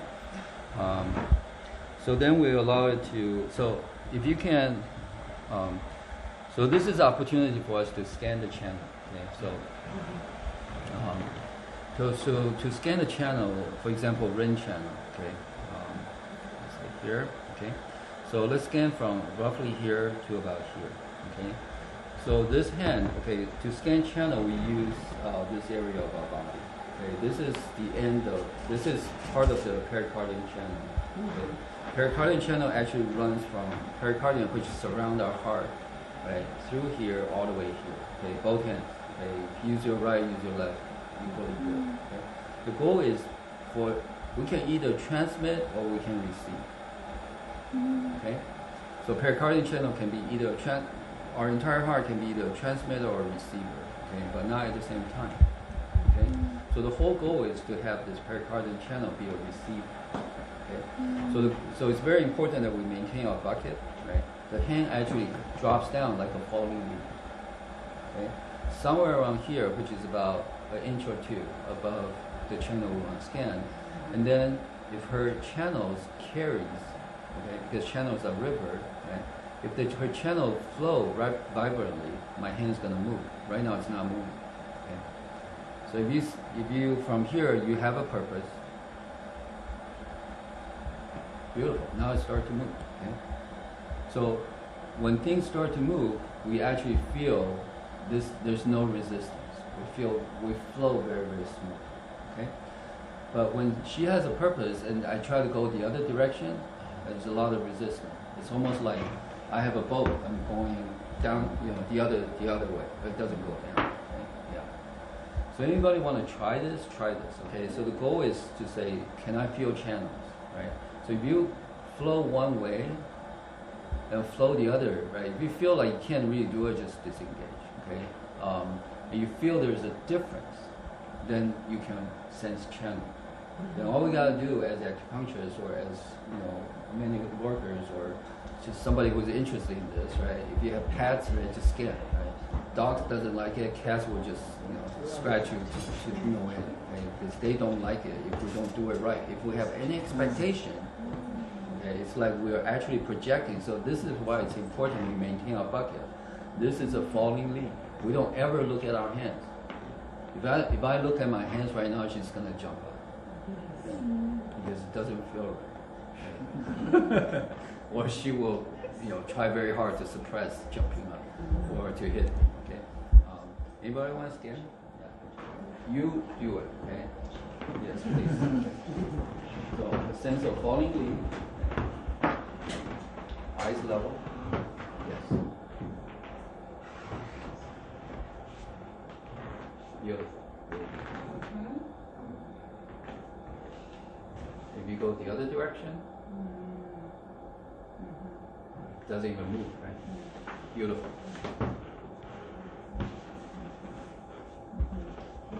Okay. So when you're here, do the liver channel as well. Okay.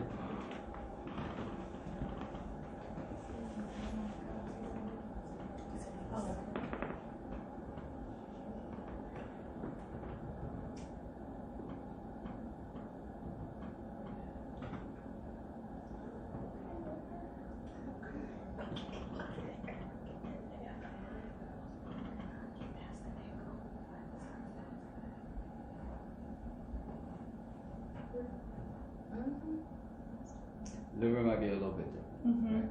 Right? Yeah. So, and you're absolutely right, okay? You actually stopped. You don't have a purpose. We'll work on it. So it's very interesting, right? When you're trying to figure out what's going on, this actually slows down. Try it again.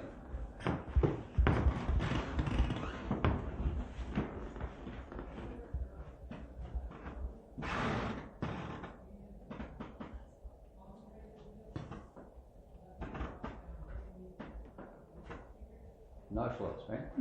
Interesting, right? This is the power of thought.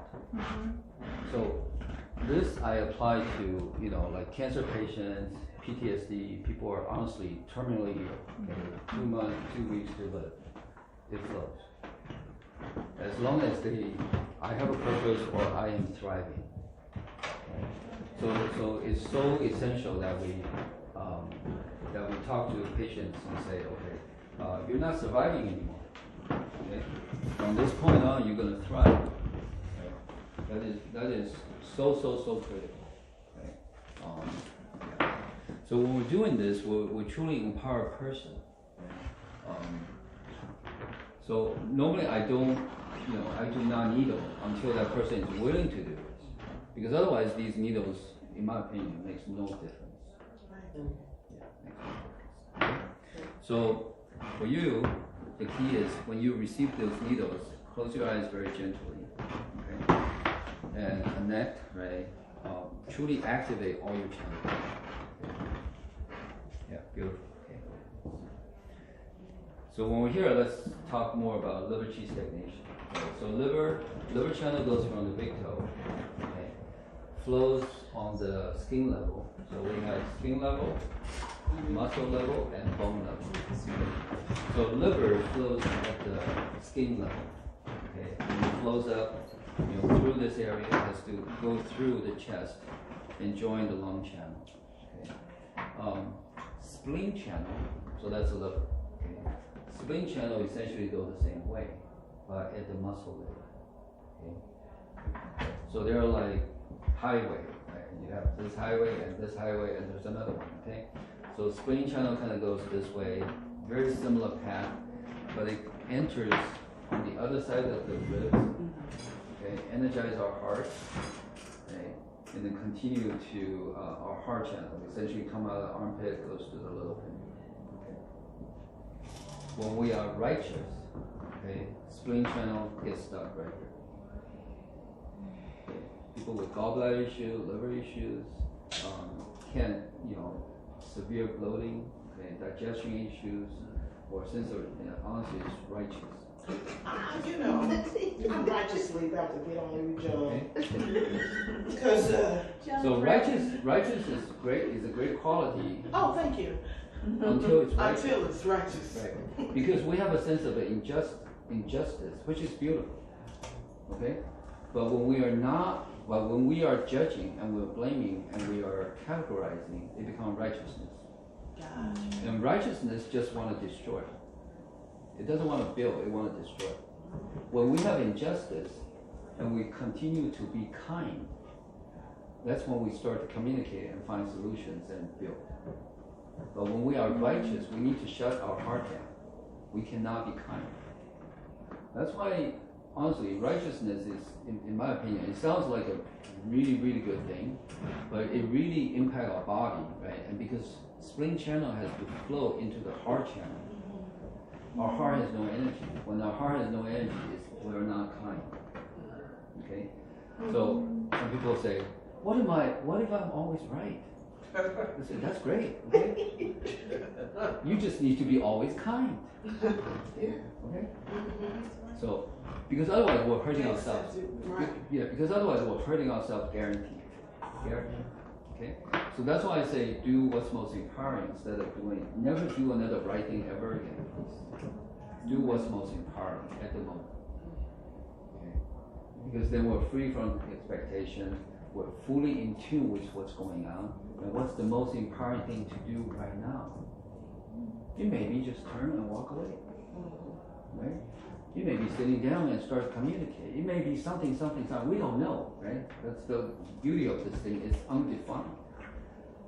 And because it's undefined, we don't even need to prepare for it. We just need to be ready and connect to other people's heart goal. That's it. Right? So on a treatment table, right? And when we know, like, okay, scan, she goes down again. Okay? There's a point, okay, like right now we can actually, she's really trying to, right? So it's beautiful. But there's a point right here, okay? It's not run 17. 15. It's not run 15, okay? It's somewhere there, okay? Somewhere. But it's not one of the points. Okay? That's not where you were on me yesterday. No. It felt like it was maybe a half zoom off to the right or the left. Or something. To the left, to the right, yeah. It's actually not off. I may be in the wrong position, but because I have the intention, you Yes. actually felt it. Okay, it doesn't have to be very precise, but there's a point where if we press, the pain of that point is not like any other pain. To me, it's almost like lifetimes of suppression, injustice, and things that we never resolve. It's still to them. It is still, right? Yeah, it's in the vicinity. I know it's not run 15, but I know what you're talking about because I needle this one a lot, but a lot of times it was here. So what we do is we find that point or whatever, okay, and just feel like, you know what? I love myself. It's hard to get to. Unconditional. Okay? Because of years of suppression, or maybe even lifetimes of suppression, right? the person's run channel, beautiful, Yes. beautiful. Right. When you find it, that pain is unlike when- any other yeah. pain. Where it becomes this angle here, Mhm. somewhere. It's right up, yeah, buddy.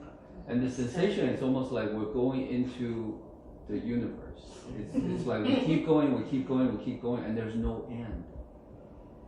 Okay? And there's so many things throwing our way, right? But everything we encounter, we meet it with love.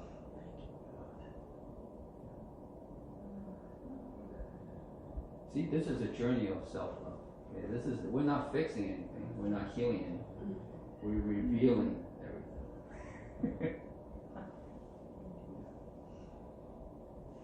Thank you so much. I feel like the whole room just went. Did you hear it? I love how some people are like, oh, I'm still going. Yeah, I'm surprising. Yeah. See, now her breathing is different. Okay. Very, very interesting. Okay. Isn't that cool? You're gonna have a lot more anger now, okay? Yeah. Yeah. Anger in terms of your boundary. Okay. So are you. Okay. So in the beginning it doesn't feel very good, right? Honor it. Okay. Honor on you. Okay. Embrace it, honor it. Yeah. Okay. Alrighty. So I'm gonna remove all the needles. Okay. So the way I remove it is actually. So normally I would have a little container rather than this one. Okay. So the way I remove it, ideally I would have a cotton ball. Right? The way I remove it is to remove as many needles at one time as I possibly can. So people would say, "That's it?" I say, "Yeah, that's it." I didn't know I didn't do it that way. You did it one on one? I've been doing it one Yeah. at a time. All done. You didn't tell me that part, did you? Well, I Why do you take as many as at once as you can? I never heard of one. save time so I can eat. I mean, like, it's a little, like, I could, especially a long scar, I'm sitting there like, Cool. Yeah. And then So it's not you even, don't have. Oh, it's an over thank you. almost. yeah. So sometimes we'll hit a vein or something like that, right? And we say, "Good for you." Yes, yes. Right. They're actually bloodletting techniques, Yes. Yeah. and I think it's just a makeup. It's like, oh, I hit a vein. Oh, it's a bloodletting technique. See? There are liberal arts No, initiated, I do believe some people. yeah.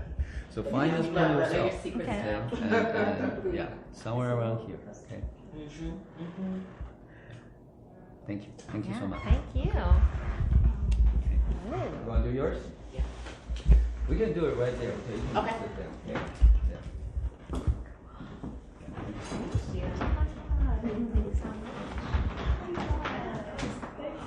Okay, all right. So the scars that I needle the most is probably like C-section or surgery. Okay? Yeah. But these scars are actually very important. Okay, so like this scar right here. Okay, this scar here is thick enough that I need 2 rows of needles. Okay, it's right on your spleen channel. Yes. Okay, so actually impact a lot of things. Okay, your digestion, right? Your sense of elimination, absorption, it will all impact that. Okay, it will actually weaken to a certain degree potentially your heart energy. Okay, and because your heart energy is probably not as strong, it may impact your sense of making decisions. Oh, that's what happened. There was a reason why. So now we get to it. But now we know. Yeah, it's all about channel. It's all Yeah, about energy, yeah, right? yeah. If you don't have the proper energy, you cannot make a sound decision. Making good decision requires the channel flow as well. Okay, so isn't that cool? Yes. Right? And we only have 12 channels. Okay, once we have a framework and we kind of put that into play, right? And we map that into our own experience. All of a sudden, it's unreal, right? Okay, So for this, training stuff? No? You need more. No, I was wondering if you want to do You do. Me? Okay. it. Are you okay with freehand? I'll try it. Okay. I didn't have acupuncture school, I promise. Disclaimer. Look, that was a nice disclaimer. So first of all, you're gonna kick me out because you're not in the right position. Yeah, get out of here. Yes, thank you.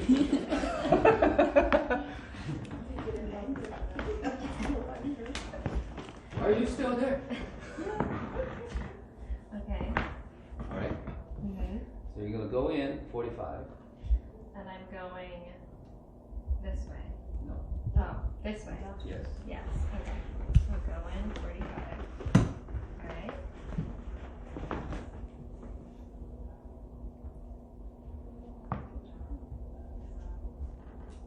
And then go transverse. Yes. Wow, that's a technical term. I just go parallel. Okay. Beautiful. And we're going Yes. always this way. That's right. And then not surrounding, but I'm getting closer. Yes. Okay. No sorry. Not No, sorry. sorry. I'm not Just do sorry. it. Just doing it. Yes. Look, the slab of limestone didn't say it was sorry. Mhm.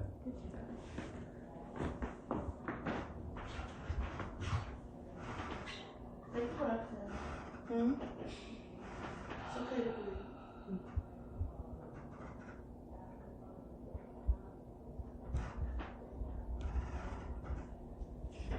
Are any of those more painful? No, I mean, it's fine. Yeah.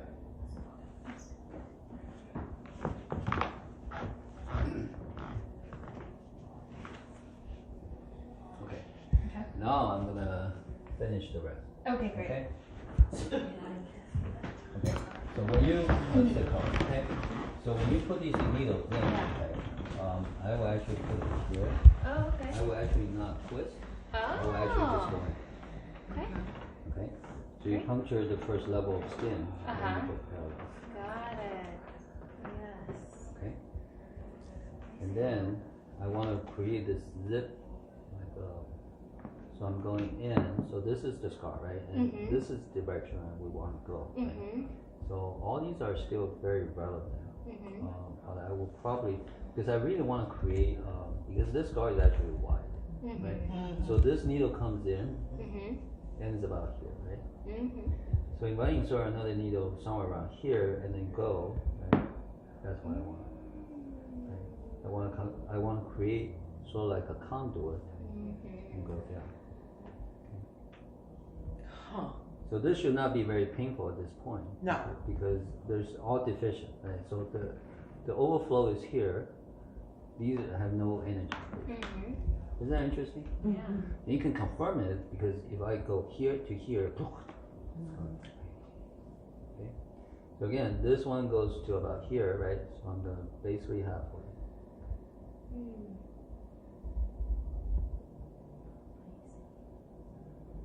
Right? Mm-hmm. Then this one. So twisting, in my opinion, is not a good idea, okay? Because you're gonna create a lot more pain because the tissue is gonna Wrap you're around. gonna, yeah, exactly. Makes a lot of sense.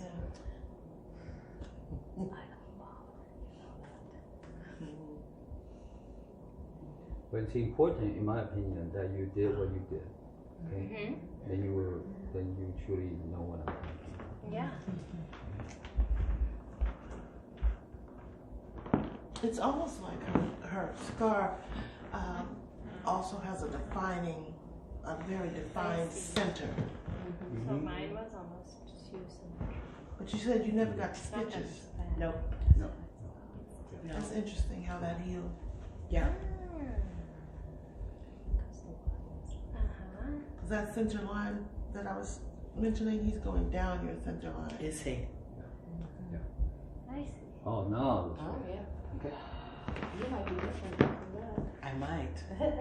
When I start to So this is here, right? So I would say this one actually doesn't affect very much because it's so parallel to how the channel flows.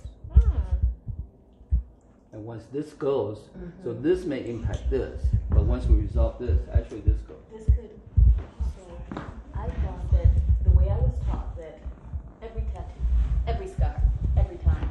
So after I met you, I put out a call, all these 3 people. Turns out a lot of people with top surgery.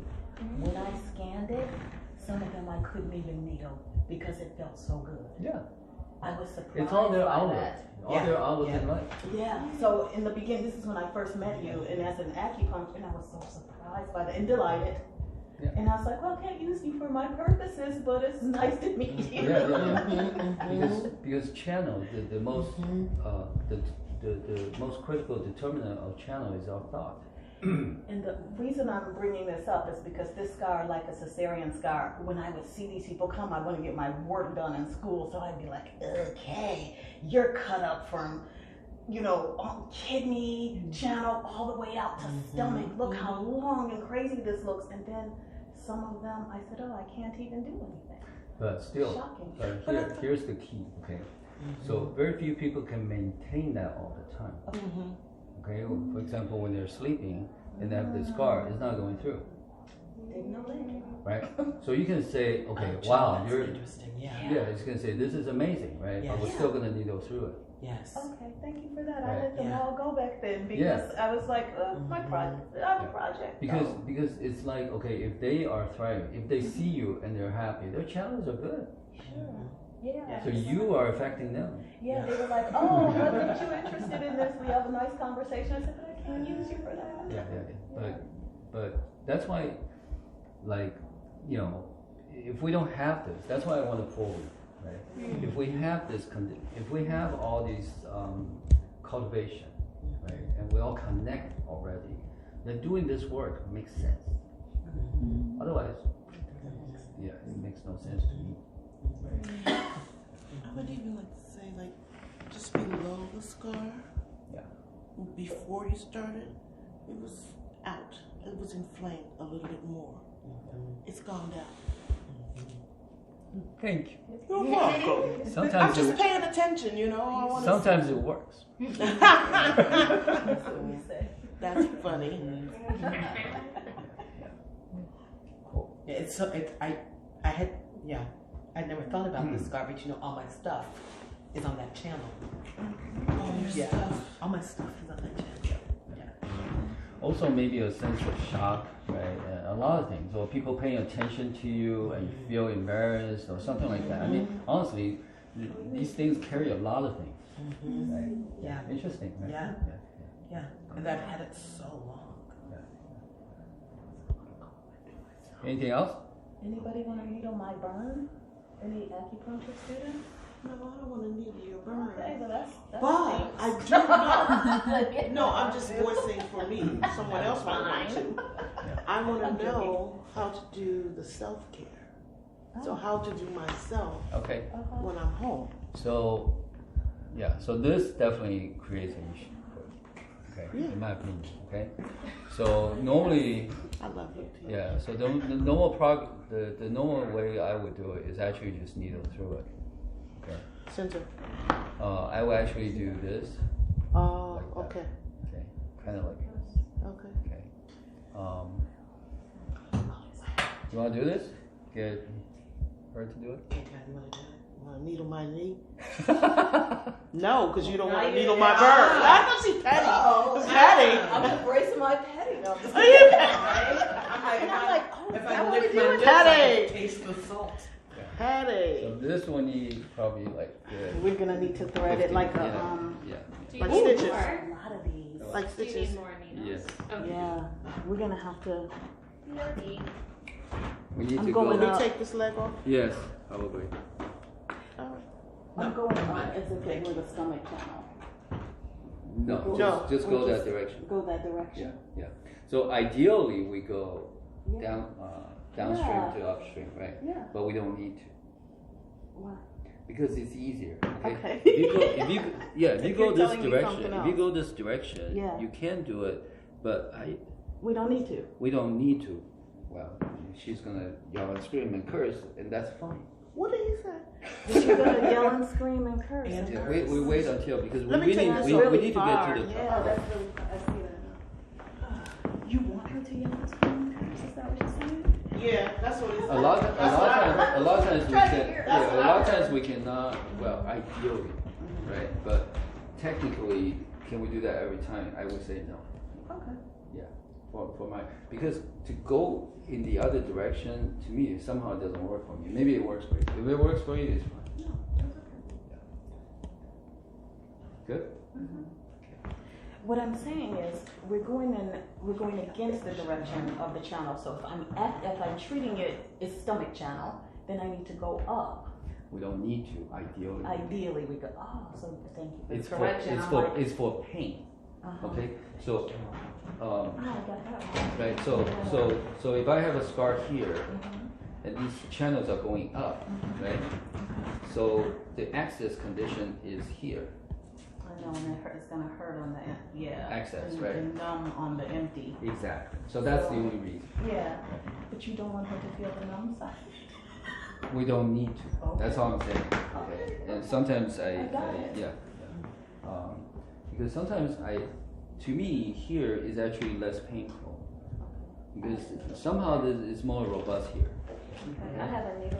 But if we go here, there's a lot of bones. Yeah. Okay? It's, exactly, yeah. That hurts So, there, yeah. yeah. So I'd rather say, keep going, keep going, keep going, keep going. I keep see, going. Yeah, I see. yeah. And the person may yell and scream and it's like, oh, this is the worst pain I ever had. Yeah. It's like, yeah, just let it out, I okay? want to get it on camera. That's all. It's like, why are we doing this, John? Yeah. Why are we doing it like this? And then I hear it now. You can. There's Yes. no rule against it either. Okay. I want thank you, somebody thank to do you, your thank you. burn. It's okay. I'll do my own. No, but I'm saying I want to see it. Yeah. So what I actually want to do is, Yes. I want to go grab a roll of toilet paper. Do you want me to grab you one? No, no.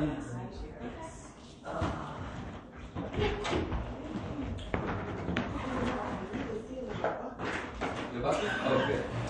I need to top out my bucket. I went to get some tea. I got some potatoes. Let's record this, okay? Do you have a needle? Okay.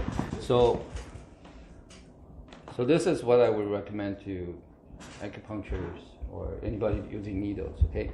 So a roll of toilet paper, almost used, right? And then draw these things, okay?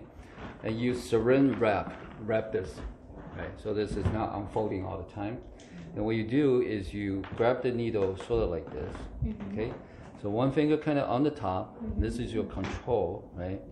And then you, like 2 fingers like this, I almost like bend my needle a little bit, right? Because to me, I'm actually grabbing it not very gently and tenderly as if there's something I need to avoid. I'm actually like, I just want you, very, very solid, okay? And when you're very solid, and you do 45, for example, like this, okay? Then you do something like that. This is how I practice, okay? You can practice using an orange or something like that. I've used grapes. Yeah, grapes. Yeah. Well, grapes. Oh my God. Like Grapes that. are tough. No, grapes are a little bit thick in my opinion. Okay, some people use like pork something or artificial pork something or something like that. But to me, most people have this, right? Yeah. I mean, Yeah. we were lucky. Yeah. Okay, so this is your gift. Oh, wow. Well-used toilet Look on the paper. other side. Look on the other You side. got another. Do you have a fake Reiki symbol on the other side? Did he give you a Reiki symbol? No, it's a fake It's a burn. scar, and then it's Yeah. a scar and a burn. scar. Yeah. Wow. Yeah. A fake scar and a burn. Oh Lord, have mercy. Thank you so Oh much. yeah, it's up there. Thank you so much. You ready, Steady? Yeah. So this roll is not a perfect roll, okay? But if you have Charmin or something that's a little softer, Okay. you want something that's soft. The skin, honestly, is not that hard. Yeah. People try to really, really tough things, just something soft. Yes. And this, yeah. So glad to meet you. I only have one. You ready? You like maybe? I'm gonna go down. Ooh, that made you bleed, huh? A bloodletter. You are. That's your thing. Yeah, I did it already. So the first one was, I guess, the hello. And then the next might one put is, some there was over. nothing. Mhm. You know. Oh, thank you. So I got nothing to do. it'll be like a little zipper.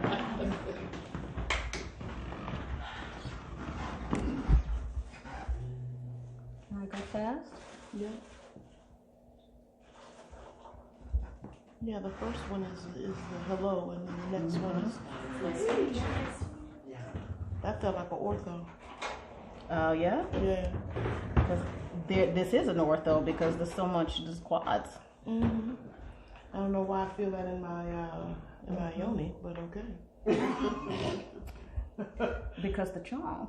Huh? Charm. Yeah. I'm reading a book Say what? called Vagina, and it talks about the nerves in the vagina and how we resolve trauma. Well, so the person who wrote the book is talking about doing it surgically, and so in my mind, I'm like, okay, that doesn't sound like it's gonna help. Is it a female? Is it a female? The person who wrote it, yes. Yeah, that's a nice one. I knew it was gonna be. Perfect. As we get here in this area, That was they went. zippy. Yeah. Yeah. Okay. Do you need a break? Yep.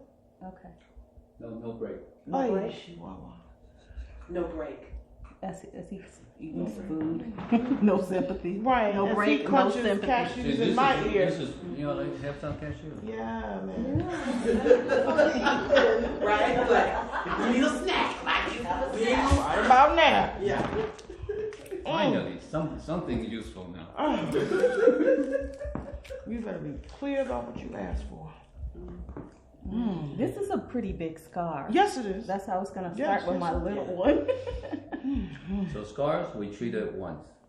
Yeah. Really? And then your natural energy, because you're aligned, and the river automatically want to flow through, and it's gonna take out all the little debris. Oh, See, all the Hoover Dam. Yeah. Okay, if you Yes. have one pinhole, it's gonna crush the entire dam. That's exactly what we're doing. So John, I'm gonna tell you something that I've done, and I want your opinion. You know, sometimes I'm on the half hour. Sometimes you get a person like that says they need a break. When I see the scar as extensive, I'll do it by pieces. You can, Yeah. but in my opinion, Don't do that? I will just continue Okay. because I come back when you have time. because it doesn't make sense to do it Yeah. halfway. I know. Right? Okay. And why would you not say, okay, I'm going to do this, and then I'm going to give you a little breather and then come back? Yeah. Is it to just get it over You with? just get some cashew on the side, Just get some cashews, because I'm actually almost done if you think about it. right? Yeah, you're right. I'm See, almost she done. passed that stage of resistance. Now, And it's easy. yeah. No, not really. Then you feed the cashew It's going slower. through. Have you ever clipped nails on a dog? It's the same thing. No, not really. I'm just good at masking. I'm putting so I'm No, putting them I know so you're- close so it can just be done. I know too. that. I know that you are also So this is where intuitive and gentle as much as possible. this is where loving kindness connection becomes so important because we're loving this person instead of hurting. So that's why there's no I need sorry. more. Like, oh, I'm so sorry. We're so mindful of the other person's pain that we're actually transmitting that Energy into it. anxiousness into it. Right? Okay. Yeah. It's like, oh, it's gonna be painful, right? Or you can this and this. That's why I say it, right? You know, kind of joking, right? You can, just don't kick me because. then I was I'll going do- to say now Yeah. it's in my heel. Yeah. No. Yeah. Sensation in the heel. Yeah. Yeah. going down. Mm-hmm. I'm going from side to side because I wanted to see, not doing one side, but going Yes, back yes, to yes. see how you respond. Yes, I'm still trying to figure out why I'm having a sensation right there, but that's very interesting. Stomach 30 is there? No. You gotta, Ren 1. Oh, one. you gotta practice. You gotta do this. You gotta pick this back up. Okay, make a little vow. You want to serve people I know, just like I you. know, I Okay, know. and the universe will arrange what it needs to get arranged. All right. You need to bring this to the people. Yeah, Yeah. especially the vet. Yeah, you can influence people, so it's very, very important that you continue this work. John, when you say I want to serve, make a vow, I want to serve people just like me, what do you leave it vague? Yeah. And let the resonance Yeah, come you from don't it? know what that means. Yeah. Okay, you don't have to say just like me in that, they are the same age as me or the same race as me or the same profession, or you just leave it open. Because your experience can Yeah. resonate with others. Yes, okay. And you know what? People ask me like, what if those people are not the same? I say, you know what? Everybody is the same. Have you ever used a topical analgesic? No, that's real. That's real because no, better. Actually, going through the pain is actually very important. A lot of this pain is actually not the needle pain. A lot of this pain is your surgery pain. It's your suppression. A lot of this, right? So when you are actively breathing through it, connecting through it, get light onto it, right? You begin to embrace this need. And all along I thought I had. Yeah.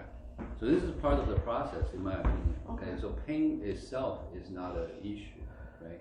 Resisting to pain is, right? Yeah. So, yeah, just embrace this. Oh wow, so painful.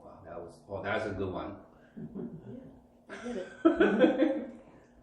So this needling of the scars, The thing is, you try to get it's it to release the other the trapped energy that's in there. Well, That's the what two- you feel, several I'm trying to main really, things. really Okay, the bridge primary thing Mm-hmm. is to restore the channel. To he's like Okay.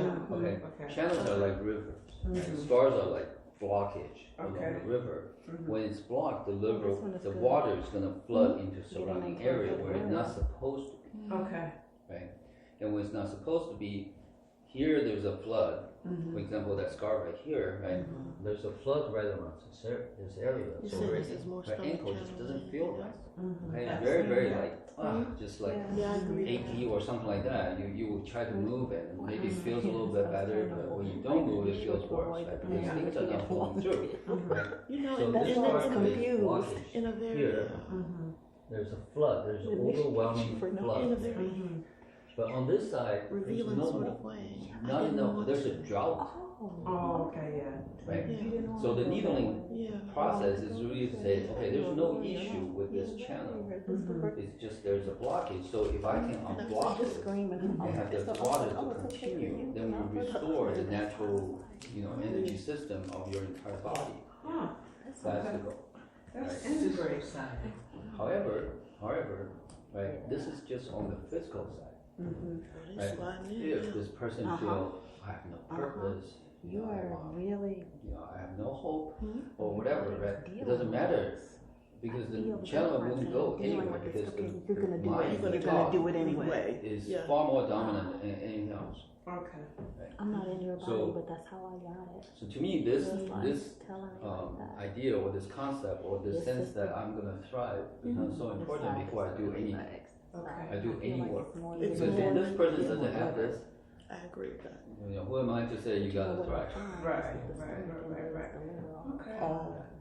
So the goal is to restore So the people would correct me. all Now I'm the time. curious about a scar that I have. But If that's it's not blocking true, the because we channel. can feel it. 'Cause I have Okay, I'm because still here, No, it's right on the top of my foot. yes, you will. Yeah. How old were you? Still filming us. We're just talking. Remember when I came to school, I had broken my jaw? You remember that? I forgot that. It was done by a surgeon. So different things. Yeah. We might have to fix And this is Yeah, for liver. bunion? Yeah, this is for bunion, but he didn't do a good job, and Okay. I had problems with my That was fingers. butter. I can't believe that. Yeah, that I was thought it was butter. gonna be. Can I I was see like, the you other get here, there, this Right, way. right. No, that was Bony butter. coming in. Not as bad. Okay. Yeah. Look what my kids did. So you see, these are all touching each other, really. Wow. Very exciting. I'm job. good now, thank you. Thank you very much. Thank you.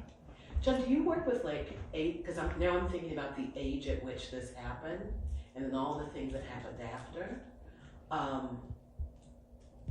Are developmental stages and ages. Very How do important. you look at that or think about that? That's nice. So that's why, so I have a patient, he had double knee replacement when he was 17 because he was playing football. I want Okay. them to be. When I met him, he was probably 70, and he had skin cancer right there. Time with my mom. How do you get skin cancer there? Yes. And my theory is because this got blocked, right, anything can happen between then and then, right? So he saw me because he was seeing another acupuncturist, and she referred him to me because there's the scar wound wouldn't heal like after a year. Right?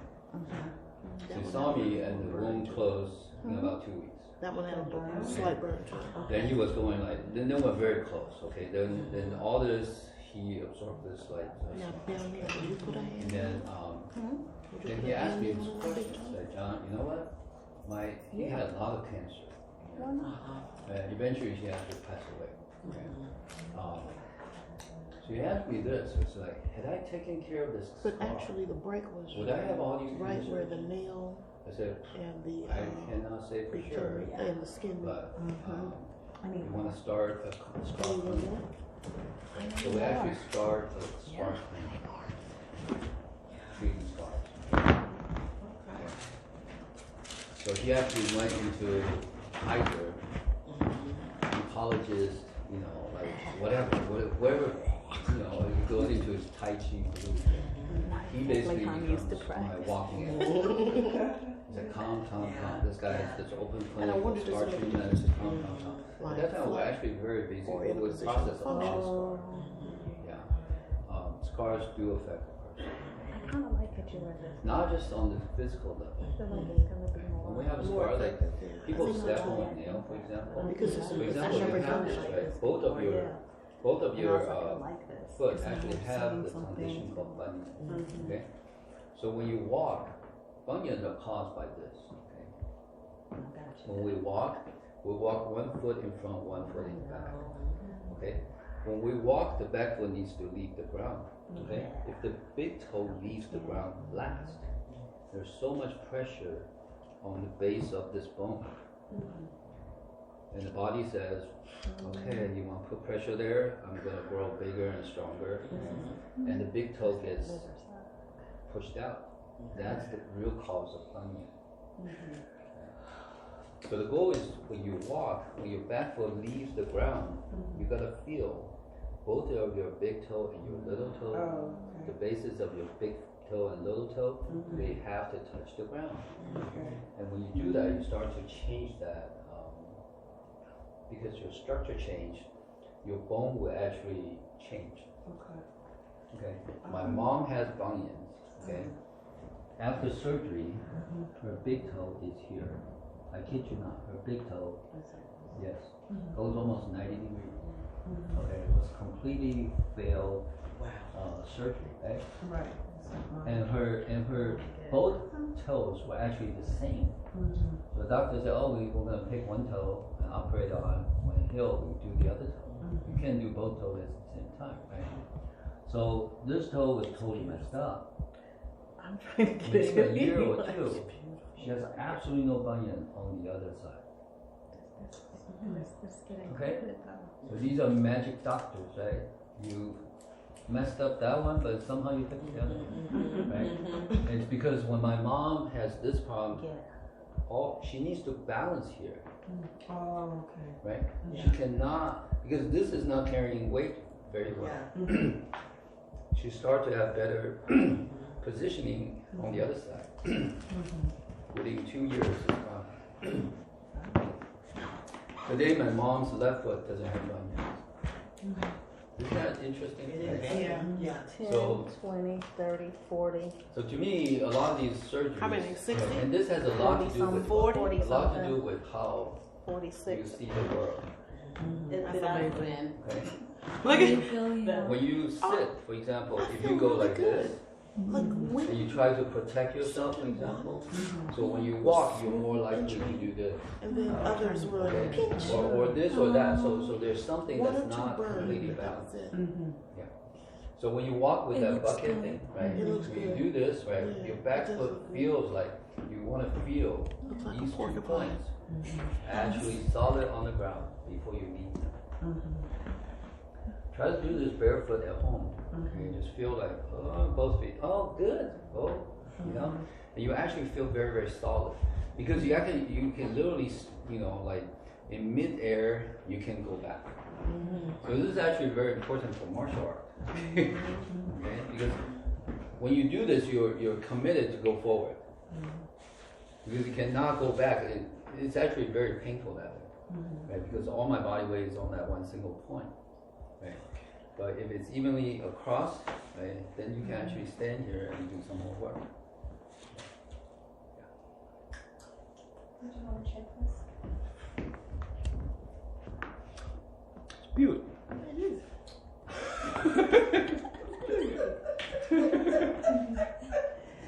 That's impressive. It's nice. They got you. And my, actually, these are my foot. Yeah, now your toes Feels- are alive, right?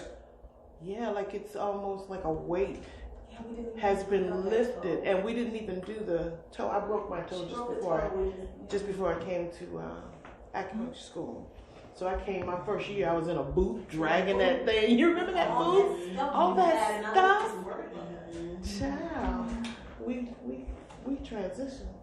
Oh, May, I feel So this scar, okay. Hey, DJ. my Oh, sorry. stomach area. So this scar here, okay. Okay. So this scar here is so parallel to the channels. Okay. To me, it doesn't have a whole lot of effect. Okay. It's like you throw this rebar into the river, parallel to the river. It's gonna flow with the river. It doesn't impact the flow of the river very much. Until, do you want to go? Yeah. Until you pass. until psychologically. So this becomes more emotional. Is that the ankle that I feel it kind of? Yeah. So it has more to do with her structure, right? So when you start to change your structure and you start to walk with your bucket, because before you're too front leaning, you're putting a lot of pressure there, right?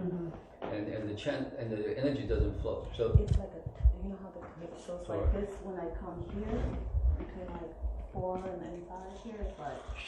okay, now if you say you have a purpose and you maintain your bucket, stand again. I have a purpose. Yeah. Connect to loving kindness, right? And scan again.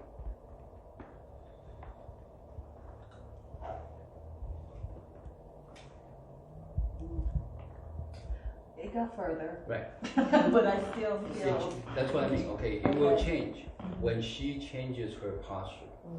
So I wouldn't needle this part, right? Because see, I only needle when I feel it's truly empowering. You know, like scars like that, because it's a physical blockage. This to me is not truly a profound physical blockage. And I will actually leave it there and say, you know what? If you change this and this, it will flow. It's a reminder now. Right. So to me, I actually use this properly, right? Just to say, this is all you gotta do. You're not gonna do anything because you are empowered to do this. Okay. Right? So every step you take right now, right, you feel the body weight is actually behind your knee, so your knees are soft, right? And when you can feel your big toe and your little toe, right, you will feel solid. And that will actually boost your sense of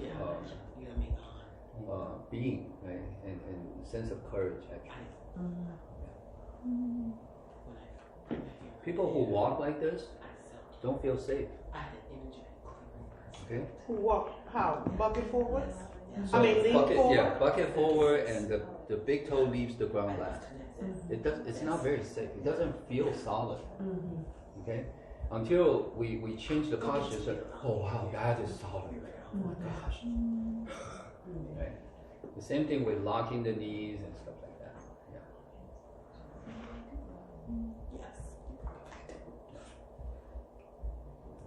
So, hopefully I'll see you next time, okay? So if you walk like this, if I remember the angle like this, it's about 30 degrees. When I see you next, this will be about 15 Oh, that would be in great. a year. Okay? And this will continue to improve until you don't even see there's an issue there. Right, and so this will be like, this is over 30, this is like 45, but this might be 30. Yeah. And that'll be great. Because otherwise you walk, okay? When you walk, you kind of not stable. Okay? So it's all about the back foot. So if you're mindful of your back foot, you say, oh wow, there are you. So at home, you don't even have to walk, you just have to do something like this.